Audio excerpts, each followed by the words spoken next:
Good evening, everyone, and welcome to the final League Challenge here at Nerd Rage Gaming for the 25-26 season. My name is Dan Hugar. I am here with eventually Brian DeVeza, and we have a whole lot of good Pokemon tonight in advance of the Indianapolis Regional starting Saturday. So like I said, I'm Dan Hugar. I will be playing at Indy. I'm not playing tonight because I'm talking with all you lovely people tonight, but I am desperately trying to figure out what to play. And Brian, you were giving me some very solid advice about what to actually play. And what was that advice? Play Dragapult. That's a very good bit of feedback to receive. So because Dragapult's good, man. Dragapult's good. It's the big bad in the room. It is. It's every kind of version is the big bad in the room. Exactly. We got some data to look at, but of the top 5 most played decks, Dragapult is 3 of them, and 4 of them, and has the best win rate of most of them, which is crazy. But Brian, how are you doing, man? Good, good. I'm glad to be here. We got another fun week. And all our players getting ready for Indianapolis. Absolutely. Yeah. I am stressed, but that's okay. It's all right. And you're not going to Indy, right? I'm not going. You had your regional experience a little bit ago, right? Yeah. I went to Combo Breaker over the weekend. I have my little shirt here. That's so cool. Yeah, I love it. I feel like I feel like spoiled with fighting games compared to Pokemon because all of the fighting game tournaments that I've gone to, like major tournaments, are like down the street. Like this tournament was in Schaumburg. That's so nice. I know. Oh, it's man. like, and then with Pokemon, it's like the closest we can probably get is maybe Milwaukee, which is like 40 minutes. Not bad, but I feel spoiled just being able to just drive down the street and just like go to the venue. It's so nice. And Shrugs, hello. Yeah, sure. Thank you for joining us. Rios, I appreciate. I am certainly going to need every bit of luck you could share, so thank you. And Politic, thanks for joining, man. Yeah, Good to thank have you here. Yeah, we're glad to have everybody here. All right, so Brian, talking about the Pokemon side of things, what are you expecting to see tonight? Probably like more so the same. A lot of Dragapult, a lot of Raging Bolt. I was kind of like, scouting out the room, seeing what to expect today. I did see a couple people knowing that they're playing Raging Bolt. I know Kev's probably playing his Bunny deck. Yes, the Bunny Frostlass, very cool. I saw a Crustle. Yeah. I saw a Crustle. And then there's actually a couple Honchkrows, I think, that are going around. I mean, Honchkrows are really, really... Hey, yes, Zero, pleasure to have you here. It helped that we started like 7 minutes late, so here, looking out for you, my friend.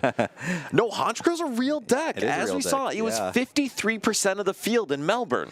Which is crazy. And Azul did really well with it, too. Azul did do well, but also, to be clear, that was a lie. It was absolutely not 50% in Melbourne, but Tim Danglin had a joke about it. Regardless, Azul actually played it, and it did place pretty well. Mm-hmm. So why is that deck even good? I mean, single prizers up trades really well. I feel like we have kind of a lack of that in our current format. That's why I feel like some of the Rocket decks can really cause a lot of ruckus in the format, just because they can trade up against like some of the big basic decks and our Stage 2 decks and stuff like that too. Yeah. So that's definitely one of the big reasons I can think of. No, that's the issue. Right now, a lot of the single prize decks fold instantly to Dragapult. Exactly. And now, granted, the Honchkrow doesn't have the best Dragapult matchup, but it can win. Definitely. And then Zero, thoughts or politics? Listen, we're all Team Eli. I would love to see Eli do well. Oh, but let's get into the game, and then we'll keep talking. But getting into this, we're actually going to talk about one of the decks I was about to criticize, Festival Lead versus Zoroark. And Brian, talk us through Zoroark here. This is a tough one because I feel like Zoroark in any other format would be in like a really good place just because of how versatile the deck is. It's got its own draw engine, this and that. But with the amount of grass that is going around in the format right now, I feel like that is the one thing that's holding Zoroark back from being really good. And Zero, I'm actually going to talk about Hydrapple once we get over to Thor's turn. So don't you worry, that is also on my list for possibly playing this weekend. Definitely. And then, I mean, we're already starting off with 3 Enzorwas, which is really good on the side of Ryan here.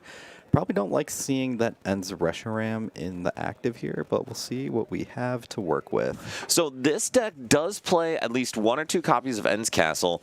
There are air balloons, so there are certainly ways to go around stuff. Yeah, and he's probably playing Petron as well. Petron is also a way to get around that as well. So going on to Thor's turn now, we have 2 Buddy Poffins. That's up pretty good. Which is pretty solid start here. So those are probably going to get some of those Applins for us, and So see. Applins, Dipplin, Grookies, the Grooksters. Yep. Get ready to get those Boom Boom Groove Thwackies. And then I believe that's a Goldeen in the active. I think it's Is a that a Psyduck. Psyduck? I think it's a Psyduck. Well, yeah. that's not ideal. Yeah, it's not ideal, but it's definitely got its place in a lot of these other matchups here. So we're going to see two of the Applins coming down here, and then two. I think it's only one Grookey. Two Grookies. I think it's two Grookies. Yeah, it was a I Grookey feel Apple, like- Grookey Apple. Yeah, I feel like two Grookies is Excuse me. definitely the way to go here.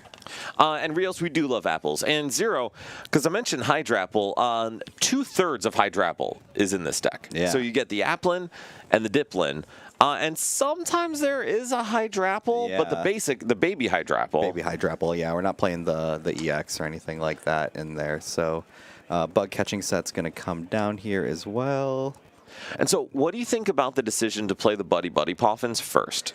I think it's a good decision. I mean, I would have probably played one, search, and then play the other one, just for like the really minute like details about it. But being able to thin all those cards out of the deck prior to the bug catching set is a good idea, just so we can really maximize our effect of it and try to get the best pieces we can out of it. So, and I agree. Typically, you would say you want to save the Buddy Buddy Poffin to pull guaranteed outs until after you play the questionable one. But Thor kind of just wanted to see those basics and didn't need the bug catching set to get them. So Yeah. I don't really mind that I decision. don't mind it either. So we're going to see the Lilies come down here. And Lily's Raid is really Yeah, good. Definitely. And Kat, pleasure to have you here. Thank you for joining. Let's see. Okay, we're going to play Pokepad here. That's going to fill out our last bench spot here is what I would think. Let's see what we go with here. What do you think Thor does want here? I would probably go with another, maybe another Applin here. I don't mind that. Yeah, I would wouldn't probably mind go with a that. Grookey myself. Yeah. The only risk... Oh, going for the Thwacky. Thwacky, okay. Why do you think no Grookey or Applin? I think we're probably just hoping to get our other piece off the Boom Boom Groove the next turn is what I would be thinking. Okay. I think we have a Grookey in hand, or Thwacky in hand already, so I think that would just be to maximize all of those. And we do have another Dipplin in hand as well, so I think we're just kind of getting set up for the next turn. I think that makes sense. Yeah. You know what? Honestly, Zero, I'm probably going to have to talk about Hydrapple after this game, but boy, do I have stuff to say on it. Yeah. And Kat, only a couple of us, Eli, Kevin, myself, I think that's it. I think that's all, yeah, which is weird for the local, like, I know. the local regional that, we don't have that many of the team going. Well, poor Ryan tried 3 times to get into Indy and got shut down every time. Yeah. Which is unfortunate. It is. And Zero, the sleeves are very crispy. Those are beautiful.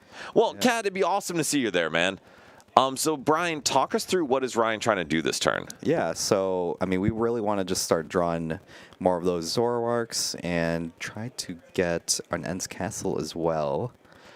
So the trade ability is going to help us get more of those cards in hand as well. Ooh, and we got both an Energy and the Ents Castle, which is really good here. So now what we really need is an Ents PP up or a way to get one of those energies into the discard pile. Just because I feel like with Ryan's situation here, he wants to start attacking as soon as he can, because with these grass decks, he's going to need to do as much as he can to really just take any sort of lead he can. So I actually disagree to a degree. And all day, you're right. Ryan continues to hit Festival lead on stream. Yeah, I know. It's tough. My only thought is I don't know if Ryan actually wants to hit this Psyduck, because right now this Psyduck is a non-Thwacky, non-Dipplin Pokemon on the board. So for Ryan, he may be willing to give up on Applin double hit into this Reshiram to then start knocking out actual relevant pieces. But what are your thoughts on that? Yeah, that's true. I can definitely get down with that as well. As long as he's not giving up a 2-prizer, I think that's really the biggest priority right now. And I would agree. I think that is the big risk. Definitely. The good thing for Ryan is that there is a non-festival lead Pokemon in the active, so Thwacky's not going to activate until Thor retreats into a Dipplin or a Goldeen. Yep. Ooh, and I kind of like this. play here. Oh, and just pass Passing over it to over. Thor. Yeah, and I think one of the things that Ryan is kind of thinking about too is not being too aggressive with the stadiums because he's going to need those in order to bump out those festival grounds. And that's also a big deal. Yeah. So attaching the energy to Diplin, honestly, in an incredible position here. Is Thor going to take a 2-prize knockout? You might be able to. Let's see. I see. He was about to start drawing cards. Yeah, Definitely don't do that. But so what is Thor's line here? Yeah, so we're going to use the Thwacky here.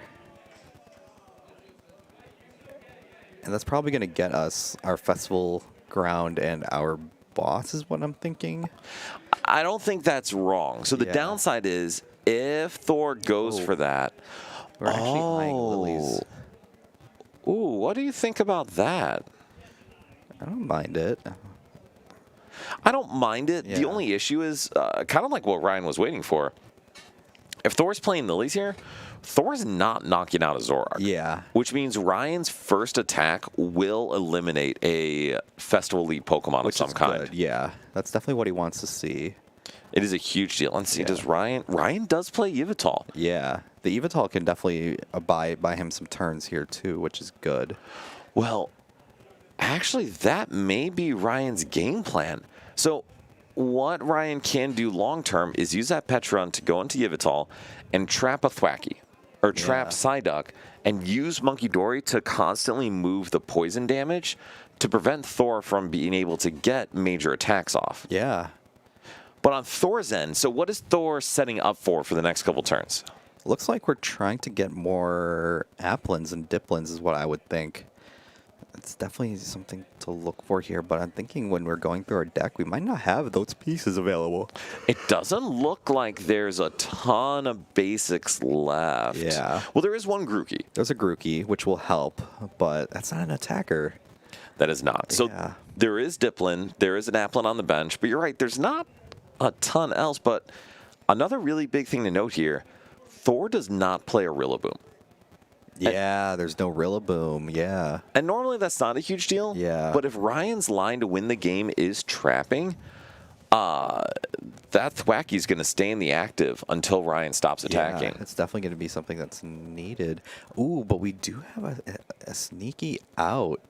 Ooh, what are you thinking? I see a sneaky out of the retreat lock. He is Kieran.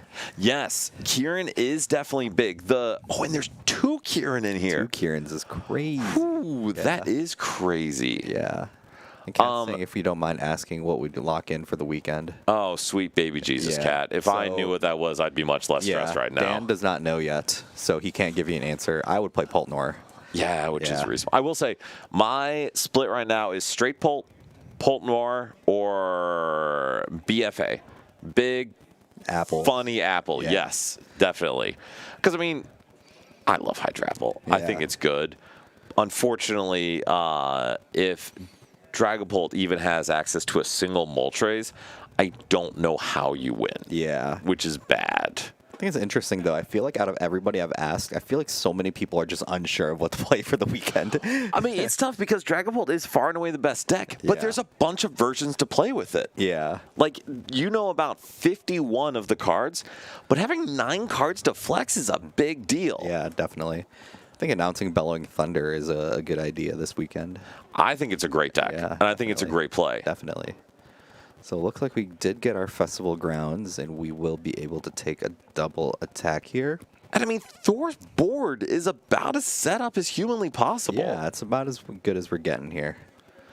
The only thing I think Thor would like is another Diplin. Yeah, another one would be good. But let's see what we're at least able to do. And Thor does use the double attack to take a single prize on that Reshiram.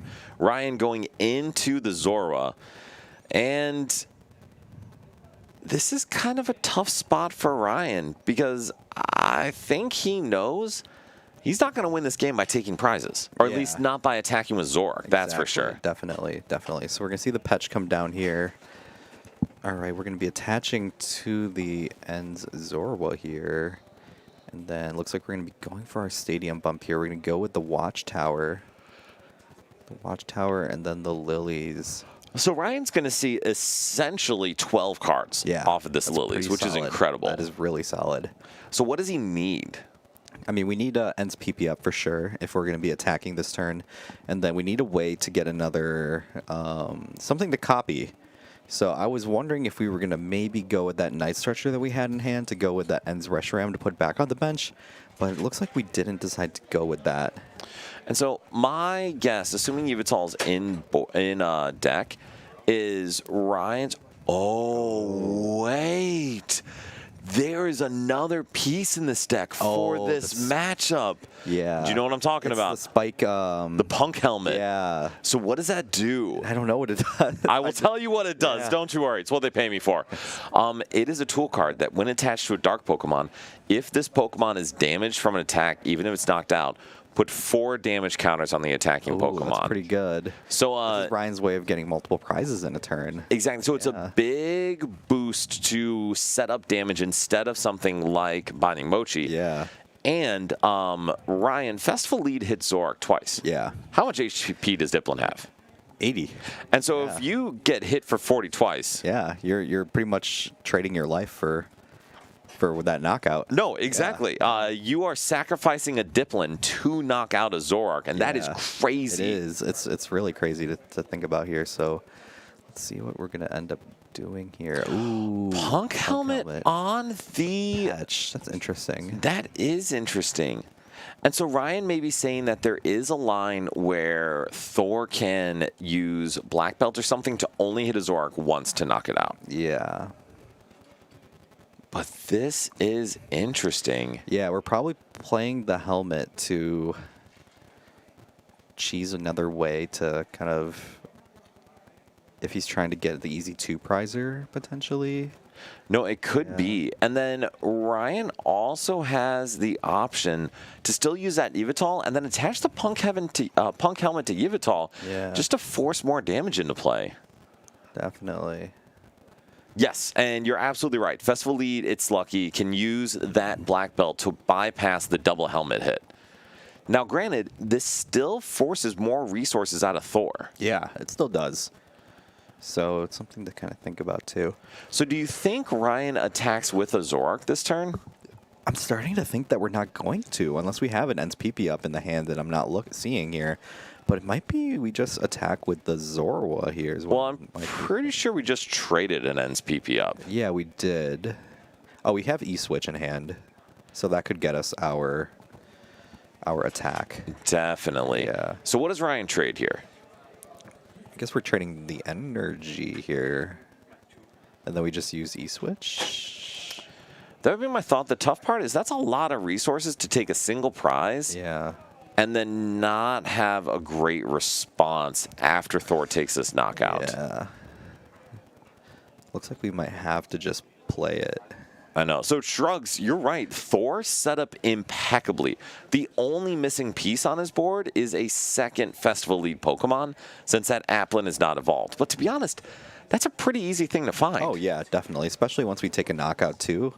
We'll definitely be able to take that or find it, whether it's in the prizes or we find a way to get it out of the prizes. And I will say, after this turn, if pace of play continues next turn, Bryce may ask you to nicely bug Ryan, too. Yeah. Not right now. He's fine now. Yeah. But we're putting a lot of thought in, which is good. Yeah. And Pokemon asked for a lively pace of play, and we've gotten away from lively. But this is a big decision for Ryan to give up 2 prizes here. Yeah. It's not looking good here.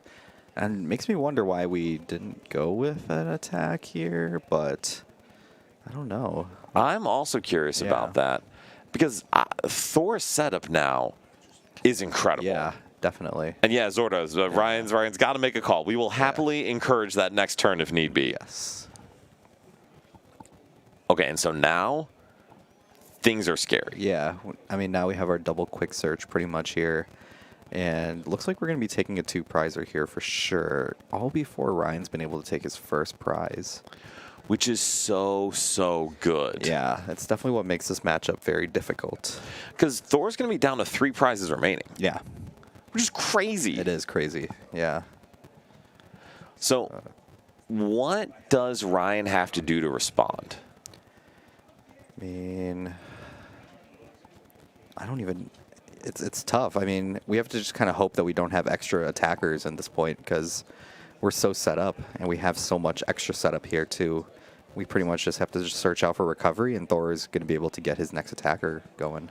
And so we had talked about it earlier, or I had talked about it at least. The Evital, I think, is going to be the only way for Ryan to squeak out this game. Yeah. Is to set up essentially a 6-prize turn. Definitely. Because he's going to have very limited time after this play. Definitely. So let's see what our next turn is going to come up with here.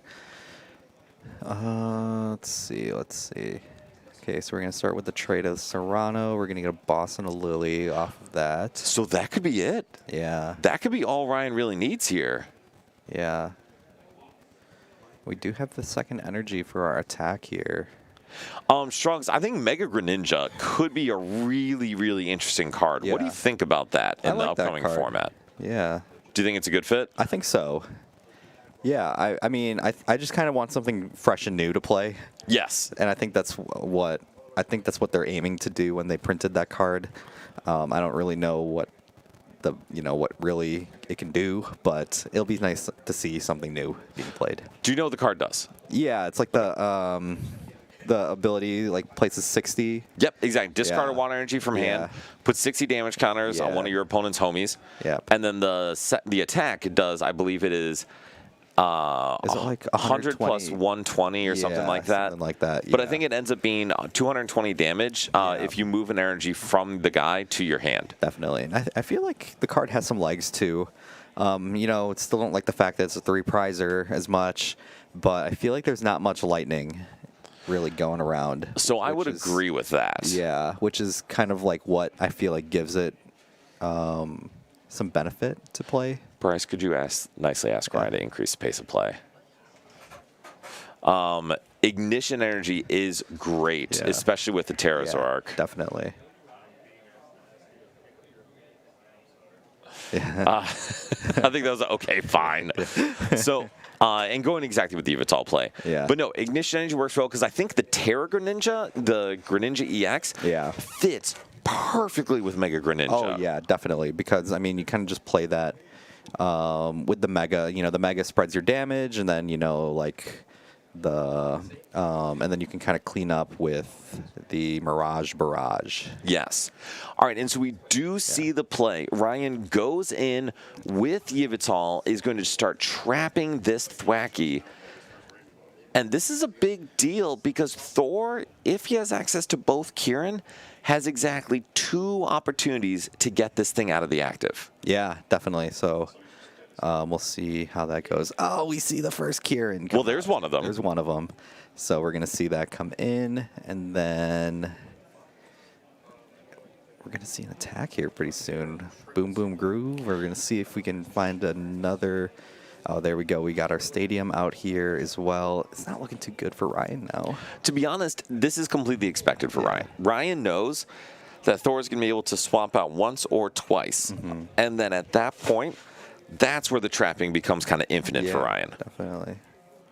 And so Thor getting a bunch of pieces. And here's the risk.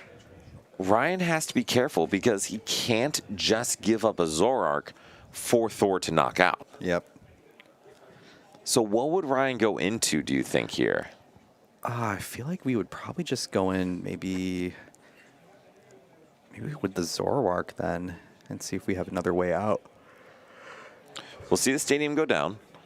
And we'll have to see the double attack to knock out this Yeah. Yveltal, which is a huge deal. It's definitely a big deal here.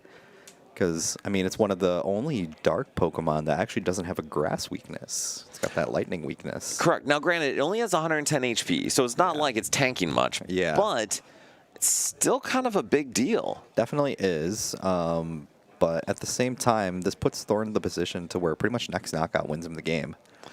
So, yes, if Ryan doesn't get to boss up another Thwack. Yeah, if. A big if. A big if. But I think this is really the engine for, Ryan has 2 Night Stretcher. So Ryan will get to Yveltal exactly twice more, assuming Night Stretcher is in prize. Yep, we have one in hand, so we can use that one for sure right now. Perfect. Because I think that's the game. Unless, Brian, is there another line that you think wins Ryan this game? I don't know. I'm not seeing anything. And so then, It's tough. I'm not seeing anything that really can help here. It feels like we were just like one turn too late to like getting started here, and that put us back just so much more. and there's the Punk helmet, which is a big deal. Yep. And yes, this is an absolutely brutal matchup for Zoroark. Yeah. It just feels like it's not the time for Zoroark right now. And Zoroark actually did get top 8 in Melbourne, primarily because they hit about 7 pults throughout the day, which definitely helps. That definitely helps, yeah. All right, so we see the boss. Yveltal's going to clutch this Thwacky. Yep, and we're going to see if we can get the next Kieran out. I wonder, do we have it in hand here? Well, there's a boss. Yep, we have it, that's for sure. That is Kieran number 2. Ryan goes, 2. oh, that's good. Yep. And then this double knockout is looking to knock out this Yveltal. Well, assuming there is another stadium in deck, Yeah. because that is already, I think, the 3rd stadium for Thor. Definitely. And there is one. There is another one here. So, Zorda, the Punk helmet on Yveltal definitely helps. In this case, it is going to give Ryan a prize. Ryan doesn't care too much about taking quick prizes on these apples, because his game plan really is to just set up a long-term spread 6-prize turn. Yeah, he's trying to play this like Pult. Yes, Yeah. exactly. Also, Thor put both stadiums into hand. Interesting. Okay. And so Thor debating knocking out his Dipplin, and he does. He does go with it. Ryan gets to take a prize. It was a Zora. It's not very consequential. Yeah, it's not the greatest. And I'm wondering on Ryan's side, how many more stadiums do we have to work with here? I feel like we're out of stadiums now. Oh man, this is a big deal. Thor puts up Psyduck. Yeah. No, Pedro, this is still the perfect order format because it is a Elite Challenger CP event. Yeah, and plus our players are also getting ready for Indianapolis as well, so I would hope that they would want to play this format. Yes. Because that is what we're going to be playing over the weekend. So, Brian, this is a big deal. Yeah, we're going to play the boss on the... we're going to kill the second Dipplin. Yeah, lone attacker here. Wait, okay, Yeah. there may be another line. And I think, wait, there was a Night Stretcher. Why didn't Ryan just Yveltal the Psyduck? I think just because this is that the only, that's the only Dipplin right now. It is, and maybe this gives Ryan a line to be able to get back into this game. I mean, we play 4 boss. How many do we have in the discard right now? I think that has been 3 boss. 3 boss. Because we bossed Thwacky twice, and then bossed Dipplin once. Okay. And so this kind of removes the retreat lock as an option, but Ryan is kind of back in this game now. Yeah, it's definitely interesting that he's back in it now in a way. But with the 2 Applins on the bench now, it's definitely going to make it a lot harder now. We're going to need some sort of disruption or something like that, but it doesn't feel like disruption really helps here because all of these boom boom grooves here as well. So this is, and I think Kat makes a good point, like we took advantage of Thor's mistake. It's lucky 3rd Grookey in retrospect, yes, but there's always an opportunity to attack where your opponent's weakest, because Ryan probably would have knocked out the Grookey or Thwackies and then gone after the Dipplins after that instead. And just a pass from Thor. Pass from Thor. We remove the helmet, though. So the helmet's going to be off of the... I don't think that actually matters too much here. Jewish Kid, great to have you here. Thanks for joining. Thanks for coming by. Ryan's contemplating something here. I think this is contemplating Xerosic. And so Xerosik's Machinations is a really, really good card. Ooh, yeah, it is. It's gonna force Thor to make some tough decisions here on what cards to kind of keep. So the good news for Thor, there's a lot of bad cards in his hand. Yeah. Bad news for Thor, there's a lot of really good cards in his hand. Definitely. So it's gonna really make him think about what's the priority here. Yeah. And so the good news, though, for Thor again is all Thor needs is an energy and a Diplin, and this stadium to not get bounced, and he wins the game. Yeah. Definitely. And I don't think there's any other way for Ryan to bump any stadiums or anything like that. That is a lot of cards right there. Holy. Let's see. What are the ones we decided to keep here? And so it looked like it was Diplin, Air Balloon. Yeah. Which, pretty good combination of cards. Good. So I feel like after playing the Zerosics here, we might just go with the Evital play now. I agree. I like this play. Yep. And we're going to go in. Yes. With the E-switch, and then... Yep, there we go. All right. And then Retreat Lock Clutch for 20. Ryan starts to take poison damage, and oh boy, do things now get interesting for Thor. Okay, so we're going to start passing it on now. Oh, and Ryan has gotten rid of his last lilies. Has no way to shuffle back into its deck. Well, that was a roller coaster of a game. Yeah. Goodness. And Ryan's saying that he just really needed to hit the unfair stamp off the last turn in order to reshuffle some of his deck. Oh, man. Man. All right, so what do you think about that game, Brian? Yeah, I feel like we made a couple missteps in the early game that really didn't let us get to where we wanted to be. Yes. But I feel like Thor kind of gave Ryan a way to get back into the game as well. Oh, actually, you're right. Festival Grounds would prevent the poison. That's hilarious. Yeah. I did not think that through. Yeah. Good call, Shadow. Yeah, so, I mean, it's still a rough matchup either way. It is, so, very yeah. much so. Yeah, definitely. So we kind of have to, if you really want to play Zoroark, you just got to really hope you don't hit the festival lead. That is very true. Kenneth, there are a lot of people still playing Festival League. There are a lot of people playing it, which is weird because I feel like that deck could be like a real brick fest sometimes. So number one, yes. Number two, also yes. Number three, it actually, though, has a really good matchup in everything that doesn't play Dracloak. Yeah, definitely. And I feel like decks like that are needed in the format as well. Yes. Just because you kind of need those little... those like little single prize decks to really be able to trade up with the big boys as well. So I feel like you kind of need to have those in the format, and I feel like that's what's kind of keeping this format afloat from being just straight only Dragapult only. So honestly, listen, people, I'm going to soapbox for a second. I don't think Dragapult being tier S is too bad. I don't think so either. I mean, we had it worse with Lugia, in my opinion. Or even Palkia in Worlds 22. 40% of the field was Palkia. Mm-hmm. That's crazy. Yeah.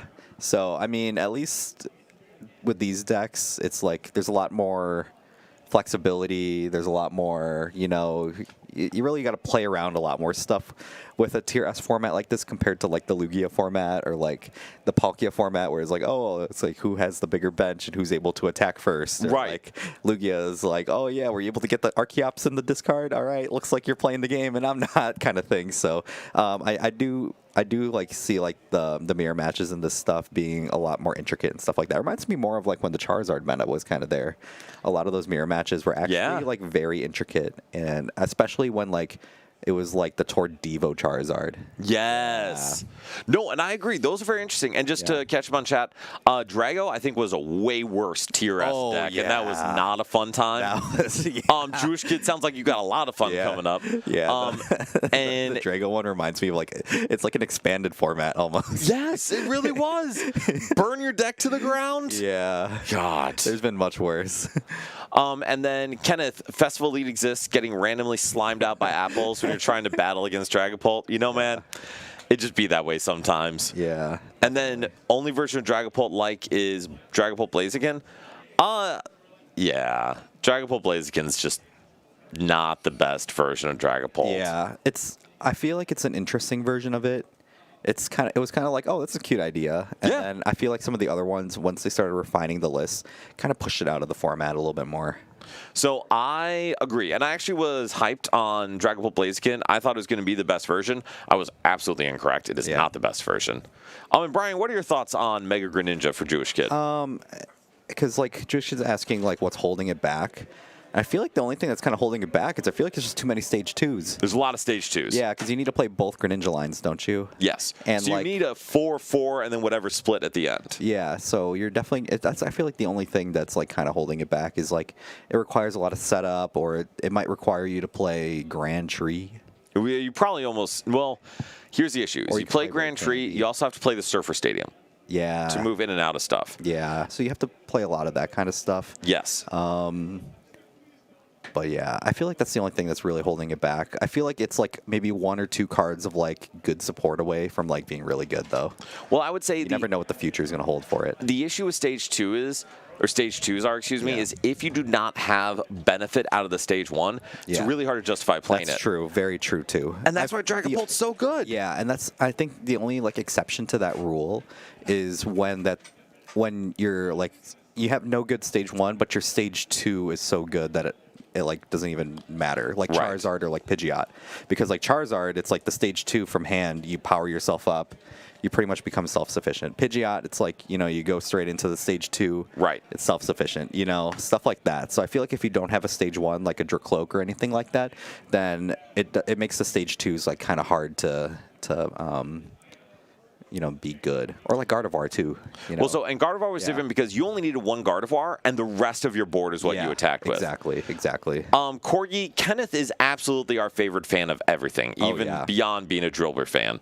Blaziken does beat the grass decks. It does beat the hammer build, assuming your deck functions as well as there does, which is not usually a thing. It's never a guarantee. Yeah. And then I would say, too, on my end, I could see Greninja being Cap. I think the biggest thing that beats grass decks is Dragapult is Moltres. Yeah, we were just talking about that too. Moltres We were. is so good. Yeah, it's good into anything that plays Ogerpon. Thank you, Jewish kid. No, Appreciate it just so I was playing a few games of Dragapult into Hydrapple, and my opponent Trevor, who's a good player, Yeah. like we both had slow starts, and at the end of our slow starts, I had a single Dracloak up. He only had 1 Teal Mask Ogerpon on the board, and I had taken 4 prizes. Yeah. And I will tell you, if I'm up 4 prizes before I get a second Dracloak in play, I'm winning that game Yeah. like 100% of the time. Which, it's crazy that 1 card has that much of an effect. Yeah, it's definitely one of those things where it's like you have to respect it, or else it's just going to clear out your board. 100%. And so, Brian, do we have the pairings up? Yeah. Perfect. We can go to the game if they're all set up. So we're just yapping here. So we'll talk about Hydrapple afterwards, because first we got to talk about Mega Lucario versus Raging Bolt. And Brian, this does not seem like an ideal scenario for Lucario. Definitely doesn't, but at least we get a mulligan here to get another chance at a decent board here. Well, so here's the issue. Lucario's really the one that's going to need the decent board. Yeah, absolutely. Just because, I mean, Raging Bolt is just able to just go 3-3 to win the game. Yes. Yeah. Which is hugely problematic. Yeah, definitely. Let's see what chat's saying here. Cat's saying it sucks because Hydrapple cannot function without Teal Mask. Raging Bolt, at least you can not bench Teal Mask and attack with Kang. Yeah, that's true. That's definitely true. So we just have to hope that Eli doesn't put any sort of Kangs in play. Cat's saying, did we see Rahul's list? Very cool, very clean. Which Rahul list? Did he have like a Bolt list? He had a Lucario list that he played. Lucario Sorry, list, Bryce, I'll okay. let you get in there. I was messing with the camera so we could change the angle, and I probably broke it, but it's okay. Here we are. Yeah, we're here. And I did not see. I think it was Rahul's list was the Dunsparce with Lucario, right? That's cool. Which was very cool. I like that because that's the one thing that the deck really lacks is like consistent draw support. Because like I mean you have Solrock and Lunatone, but that requires you to have both of those Pokemon on the board. But at least with some ball search, you can get Dunsparce in play. Thank you, Bryce. Sorry about that. Yeah. But yes, I would say if you want to play Festival Lead, don't expect to do super well.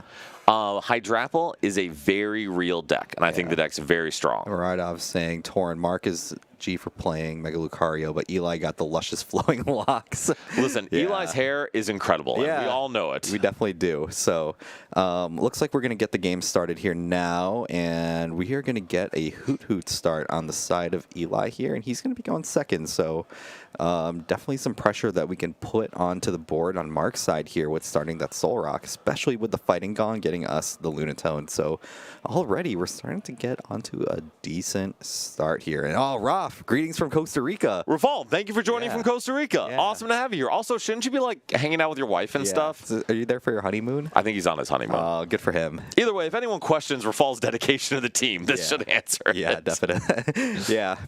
I would think the honeymoon over Indianapolis Regional is probably a good idea. Oh, that is absolutely Yeah, the right happy choice. wife, happy life. Also, no offense to Indy, I'd probably rather be in Costa I Rica. would too. It was funny. I was talking to Kev about that, and he was like, "What if I just run into all these bad matchups?" And it's like, you can't even really have fun because you're just going to be in Indianapolis the whole weekend. I was in my mind wondering how much crap we were going to talk about Indianapolis. The answer is a lot, apparently. Yeah, definitely. Well, at least we don't have to talk about Peoria or anything like that. Oh, hi, Kelsey. Yes. Everyone, please say hi to Kelsey. Yeah. Kelsey rocks. And yes, Rocket's Watchtower is very good. Oh, but if wow, holy! We started Fan Rotom. Let's go. Now the problem is I don't know if there is Kenneth do not put that hate into the world. That's a heavy statement saying you'd rather be in Peoria than Indianapolis. No, get right on out of here with that. Absolutely not. I actually kind of want to hear some reasoning. Okay, yeah, I'm kind of curious. If you're willing to explain yourself, Kenneth. And if you do put it in an article, you can't delete it 72 hours later. That's so funny. But I would think though, it's like I don't know. I don't think there's any good reason to want to go to Peoria over Indianapolis because at least like I don't know. I went to school in Peoria, so. Oh, that's fair. Yeah, so I know Peoria. So that's why I say that. I went to school in Indiana. Oh, okay. And I would still rather be there than Peoria. Yeah. Okay, so on back into the game, Eli did have multiple Hoot Hoots and Fan Rotom, and we are good. Unfortunately, that was it. Yeah, that's all we can really do. I would think, though, at least we can attack the following turn here. Or at least start with something else. So we have a bunch of stuff on Eli's hand, but we just... But none of them are Terra Pokemon. Yeah. Okay, so we're actually getting the running commentary. Kenneth Corgi, I'm glad you're a Kenneth fan, regardless of what geography they hate. Yeah. Peoria being the same time zone, sure, bro. Yeah. I'll allow it. Both places are terrible, but I can eject button out of Peoria much faster and go home. That's kind of fair, I guess. Because like Peoria to like Chicago is like 2.5-ish hours compared to like what is it, like 3. So I guess you're saving a little bit of time. 20 minutes, yeah. Yeah. And Royal Red 5-0 at a challenge with Mega Lucario Dun Dun. That's awesome. The deck is sick. Definitely. Charged Arcanine is Arcanine needs to charge $10 more and having a Rosemont or Schaumburg. That's what I'm saying. I would love that. I would love that too. And the thing is, Gaming Gen is like running these events. They ran Combo Breaker over the weekend. Oh, that's in Illinois. That's in Illinois. Okay. So I feel like there should be no reason that we can't have it in Schaumburg. I will tell you, a Chicago regional would host 7,000 people. I will say it right so here. Nice. And it's like even if we chose either Schaumburg Convention Center or Donald Stevens in Rosemont, it would hold perfect amount of people. Maybe they're saving it for like a Worlds or an NAIC. That would be cool. Listen, Chicago Worlds would be sick. It would be sick, but... All right, so we should probably talk about the Pokemon game here real quick. Anyways, Sorry, guys, I got distracted. Yeah. But yes, so Mark is in an unquestionably good position right now because he doesn't have to do anything right now. Yeah, definitely. And then we have the Ultra Ball for the Mega Lucario, and we're going to start attacking, though. Yeah. Brian, why are we why do you think we're doing this? I don't see why we just not attack with Soul Rock. I guess we want to set up energies. Which no, we don't. We don't care at all. We don't need that. I feel like you keep the one prizer in there because now Eli can take 3. Assuming Eli has an out, yes. Yeah. Sadly, that assumption is inaccurate. But Eli will boss up the Hariyama and not do anything. Yeah. But I mean, still, from Mark's end, I don't understand the benefit. Yeah, I don't understand the benefit either. It feels like we just... I feel like we just take that. I don't know. Isaac, I am glad you're on board with the Chicago Regional. Yeah. Chaz, Stevens can only hold 3,000. Then we would probably want to do it in McCormick because they could hold a whole lot more than that. Even Schaumburg Convention Center can hold like a lot of people too. I mean, at least when I was there for Combo Breaker, the space was really big. And, they had enough like space for like 2 really big like kind of stream setups. I feel like it could hold like a big regional or anything like that. That is pretty good. Yeah. All right, so on Mark's turn here, Mark has the Hariyama active. Is not able to get out of the active yet. Fortunately, Eli isn't really able to do much. Yeah. I mean, at least, though, to Eli's benefit, we have our whole prize map on the board here. We have 2-3 prizers. True. At least if we were to think about it like that. And Kat, there's definitely some well-deserved hate for Owl Bolt, but I'll be honest, the deck is very strong. Yeah, I feel like if I were to play Bolt, I feel like I would play Owls because I just like the flexibility. Yeah. And I agree. I think the flexibility, being able to search out whatever you need is really good. And it looks like Eli bought a turn here. Yeah. That's a big deal. It is a big deal, yeah. Just because now we'll be able to find another way out here. Jolly Boy. Oh, and the lilies off the top for Eli. Yes. Eli is playing the game. We are able to play the game. And also, this is before Mark's taken too much of a lead. He's only taken one prize. Yeah, only one prize here. And, I mean, now we're going to be able to kind of get started here. I mean, the only thing that I don't like is that we kind of had to put all of those owls back into the deck. But, I mean, as long as we're able to get some good draw out of this lilies here, we can get them back very, very easily. So, Kat, I think Kang is wonderful if it's not an owl version. Yeah. Because exactly like you're saying, they would still have to knock out 3 big basics. Yeah, I feel like you got to play one or the other. It's either you play the Kang or you play the owls. And I know Eli and Moshi and those guys have been talking about Kang, but not quite sold on it being the best way to go about stuff. Yeah. But there is a Teal Mask Ogre Pond for Eli. I see no energy, though. Yeah, I see the Terror Orb, too. And just hit for 70. What do you think about that decision? I think it's okay. I feel like if you're not going to do anything, I feel like just doing that's probably better than not doing anything at all. So apparently Ian Robb's feedback has been don't play Bolt. So do with that information what you will, Kat. Definitely. But for those who are saying, too, about the Slotbox engine, we'll look at some data in a little bit. Slotbox, actually one of the best performing decks per capita than anything else out there. Yeah, definitely. I mean, when your whole deck is big basics and you have like a lot of flexibility in your attackers, I would think that the deck would perform really well. And Chaz, I agree. Give me Chicago over Indy. That would be sick. Now, honestly, I think Milwaukee's also really good. Milwaukee is great. Too. It's another good one too. I feel like it's like accessible, easy to get to, stuff like that. That's why it's another one that I don't mind going to. I just don't like to drive too much, and it's like if I don't have to fly, I'm fine with that too. So, yeah. Brian, quick update. Yeah. We have a knockout. We do have a knockout here. I'm seeing it. We have the Crispin here, and then that's gonna get us some good attack in here. Malone, thank you. I'm glad we're all on the same page. Definitely. But yeah, we have some pieces to work with here. So we have both of our energies for attacking, and so let's see what else we can get. The only thing Eli needs is another way to get some energy out. And thank you all day. Appreciate the coverage there. Bryce just had him do so. And Rajan, great to have you here. Thank you for joining. Thanks for joining. It's good. Everyone's coming out for our stream here right before Indianapolis Regionals, seeing our players getting ready for the event. And Dan trying to cope emotionally with the lack of readiness for the event. Well, this is your way to figure out what to play. This is my way to figure out what to play. Definitely. So we're gonna go with the retreat on the side of Eli here. We're gonna get 2 energies down here as well. We're gonna get a Terra Orb to grab another Ogre Pond here. Kenneth, I'm probably playing Pulse, but the BFA, the big fun apple, is just calling to me, man. Yeah.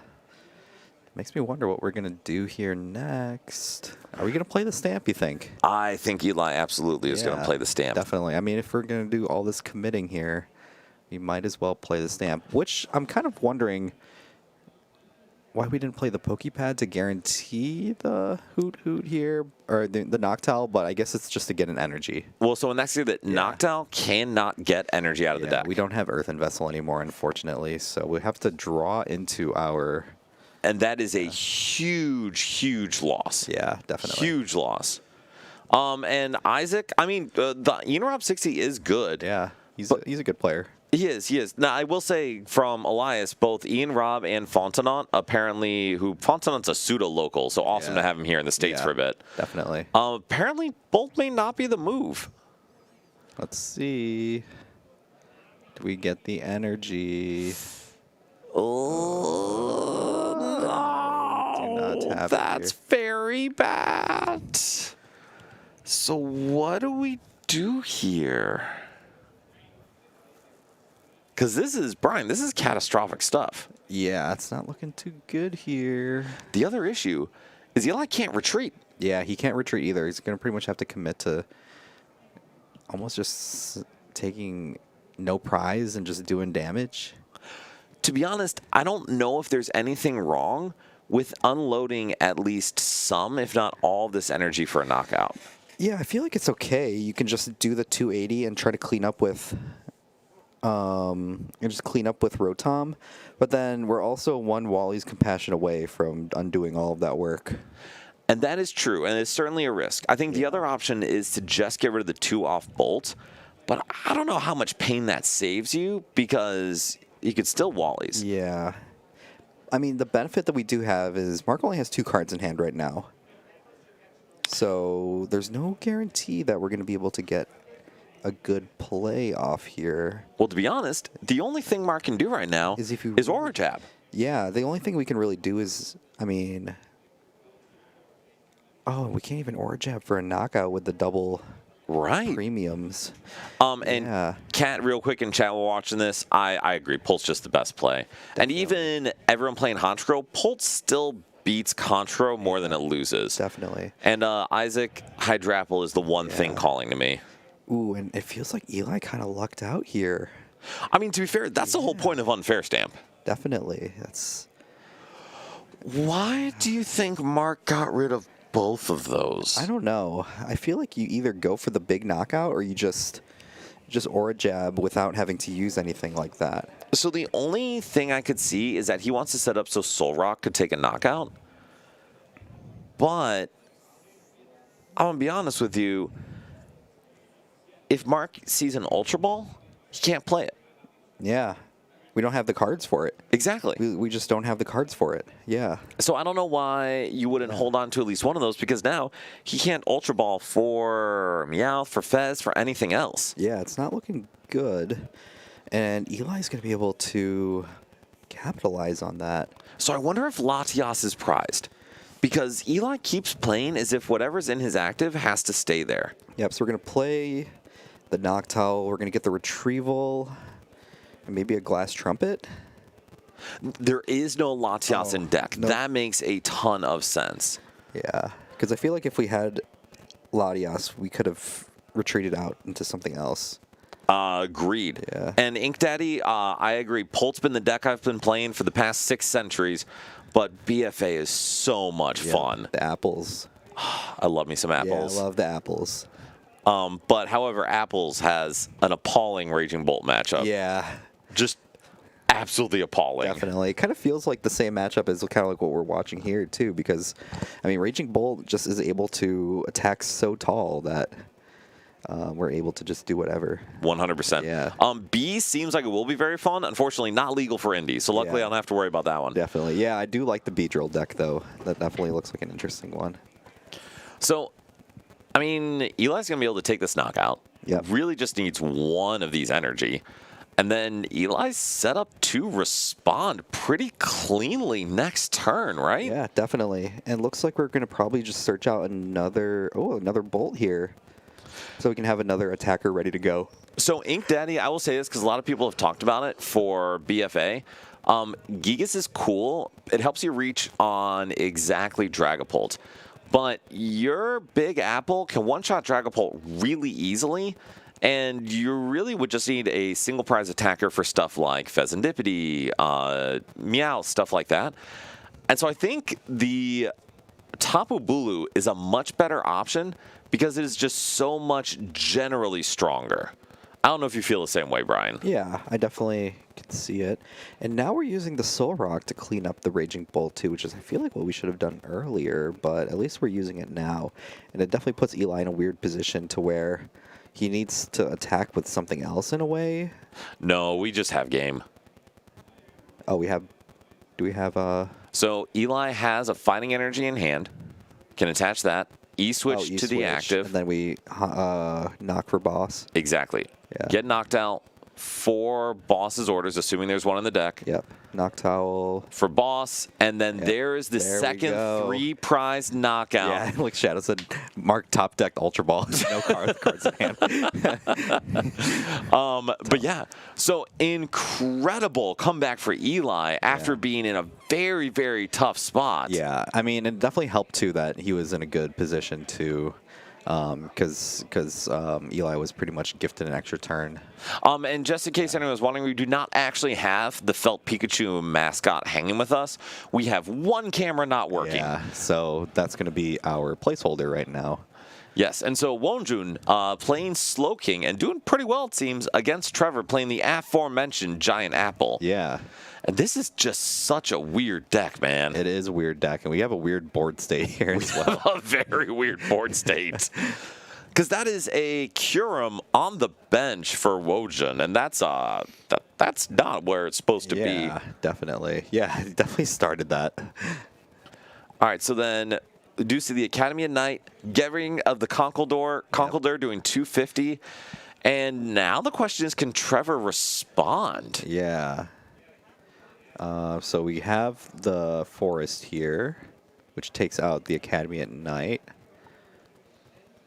Let's see. And so Trevor either needs energy and a Meganium line or 2 energy. And the knockout on the Slowking is closed out. Yep, so it looks like we're going to retreat into the Celebi here, which can't be good. Oh, that can't be good. Let's see what we draw out of here. There's a lucky helmet.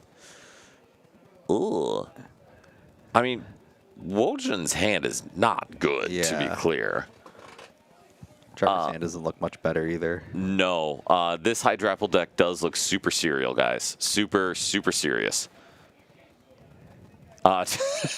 Kenneth strongly encouraging me to play BFA to the regional, and thank you for the support. If you're serious about winning, you would play this deck. I can't really read sarcasm in text, so Kenneth, I'm glad you're so supportive of me. Thank you. So, Brian, what does Wonjun do here? Feels odd because we don't have the Academy at Night, so I don't even know if we even do we even attack if we don't have the Academy at Night. Well, Wonjun could attach another energy and use a second attack. Yeah, But I don't know if that's the best option I don't either. think so either. Oh, well, we do get to flop the Duskull and hit for 30, which I did not have on my bingo card, Yeah, Brian. I don't know about you. Yeah. All right, so we're gonna play the Cypher. And I mean, this is a big deal because now this enables Trevor to actually get into the game. And right now, Wonjun is not doing anything that threatens death for Trevor. Yeah. So we definitely can get away with some stuff here. I would love to see Hydra. Well, that's the thing, guys. I will tell you honestly, 1 or 2 Hydrapple are going to get into ASIM in Indy, I think. Yeah, I can see that. I truly do think so. Yeah, I can see it. And they will not face more than 1 Dragapult with Moltres to get there. Because that, to me, is the issue. If I play the best deck with a simple tech that'll be relatively popular, that sounds horrible. Yeah. Definitely. Okay, so we're going to be passing it back on over. Pokepad for Wonjun. Can we just try again to see if we can attack? Could. Yeah. I think getting a Slowpoke's probably a pretty big deal here. I would think so too, because you definitely want to have a follow-up attacker ready to go. We definitely are preaching that all the time. Looks like we're just going to go with the extra energy, though, so we can do that second attack. We could take that knockout on the Celebi. And does Wonjun have access to a Meowth for boss? I'll just take the knockout. Yeah, looks like we don't. And we're just going to kind of bank on just winning next turn. Well, so, and this is a good time for us to check prizes here, because if Wonjun has Bear, that's game. Definitely. Definitely. And I mean, if Trevor's not able to attack, that's also game, too. That is also game. Yeah. Wonjun is out of Academy at Nights. Yes. And Wonjun does not have a bear. Does play Lily's Clefairy. So there is a world where Wonjun can take a last prize, but not a guarantee here. Yeah, so we're going to get energies here. We're going to Teal Dance. It's going to get us a Night Stretcher. We get another Ogre Pawn here. Trevor's deck is totally going to attack right now, actually. That seems really good. That seems pretty good. I think he's got a full Meganium line here, too. Which honestly is essential because... Yeah, with the Forest also. Oh... So this is tricky. Oh, okay. Okay, so that's pretty good. That's pretty good. All right. But now the question is, can Trevor attack with something that can survive a hit? I don't know. So the downside... Yeah, the downside of using those 2 grass energy on 2 separate Ogre Pawns... I mean, we could always retreat and Night Stretcher for attachment. True, and manually attach. Manual attach, or this might even be a better play, to be honest with you. We can just keep the big body, take the hit, and then hopefully we don't get another attacker here. And so Trevor can get 1 energy. Trevor can also choose to get... interesting. We are going to pass. We're going to pass. So there is an Ultra Ball. Yeah, there is. This went from a horrible to a very interesting game. And Jolly, you're absolutely... The door's closed, right? You're absolutely correct. Patch and Clefairy would have closed out the game. Now, things are a little sketchier. Yeah. And now Wojun's debating when is he going to get decked out. So what do you think the line is here for him? You probably just swing. At least you know you're guaranteed an attack this turn. Just hit for 120, see what happens? You have to, yeah. Because there's no bench sniping that's going to knock out that Ogre Pawn due to the Terra effect. Yeah. Is there anything else we're missing? Yeah, I don't know, but it looks like he's considering the Ultra Ball. Is he going to Ultra Ball away 2 Ultra Balls here? I've done worse things. Yeah. All right, so it looks like we just went with the attack for 120 here. Which is not bad. We have the full Chikorita line here now. Oh, man. Do we do it? Wait, this could be a big deal. Oh, we do it? Are we doing it? I don't know why we wouldn't do it. There's a Night Stretcher. Night Stretcher is going to... heal attach. 30 damage, so down to 240 health. That's actually a huge deal. Yeah. Takes the knockout because of Meganium. And takes the knockout. Trevor goes down to two prizes remaining. Yeah. Are we going to see him come back and steal this game? Could. We definitely could. I mean, being able to have the Forest stick around this long definitely helps. It does. And so Trevor has a very thin bench, so Clefairy's not doing a ton. We have Boss, too. I don't know. How much damage are we doing right now? 60, 120, 150. 150, so we're pretty close to reaching on that Meowth. And we have Boss in hand, too. Just one energy will be enough to close it out. And Jolly, I don't know if Wonjun has any more ciphers. Yeah. Wonjun also is plumb out of Meowth. Yeah. So, oh boy. The cards in deck aren't looking too great here. Nope. There is a Clefairy. There's a Clefairy. And Wonjun can't attack with that Clefairy. But that feels problematic. Yeah, it definitely does. And I don't think Wonjun has any boss in deck. No, he doesn't play any boss, period. Well, that's a problem. That is a problem. Well, I mean, if your main objective is to just cure him every turn, you probably don't need boss. It's a fair point. Yeah. So. Unfortunately, this puts Wonjun into a pretty tough spot. Yeah, it definitely does. Do you think he just attacks with Clefairy? I can see it. Yeah. Yeah, it looks like we're just going to do that. Oh, this feels so sketchy because all Trevor needs is an energy, but fun fact, he doesn't have that. Let's see what we draw, though. No boss is wild, Rage, and I agree, but I can see the rationale. You see the vision? Yeah. I was going to say, Slowking is a very unique deck, so Definitely. It makes sense. You got to make cuts somewhere. Yeah, you have to in order to fit all those stage 1s in the deck. And to be fair, there's no deck in the game that snipes more effectively than this deck. Definitely. All right, let's see. Flip the script, finds a Kang, finds a Lilies.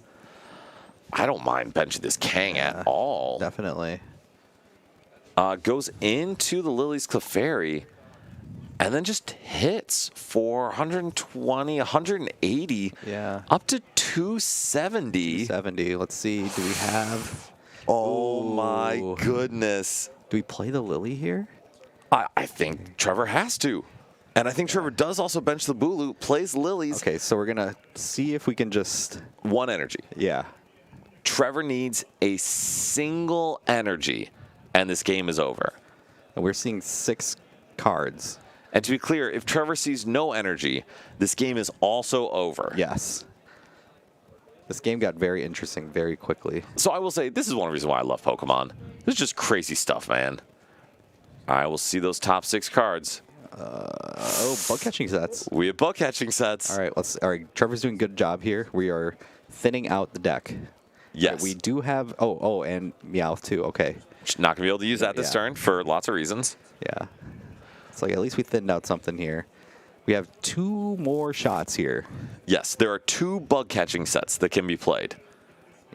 And was saying, please, Wondrin Cut. Yeah. This is very impactful. Yeah.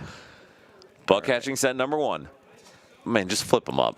Yeah, I know. That's got to do it the fun way. We got to do it for the drama.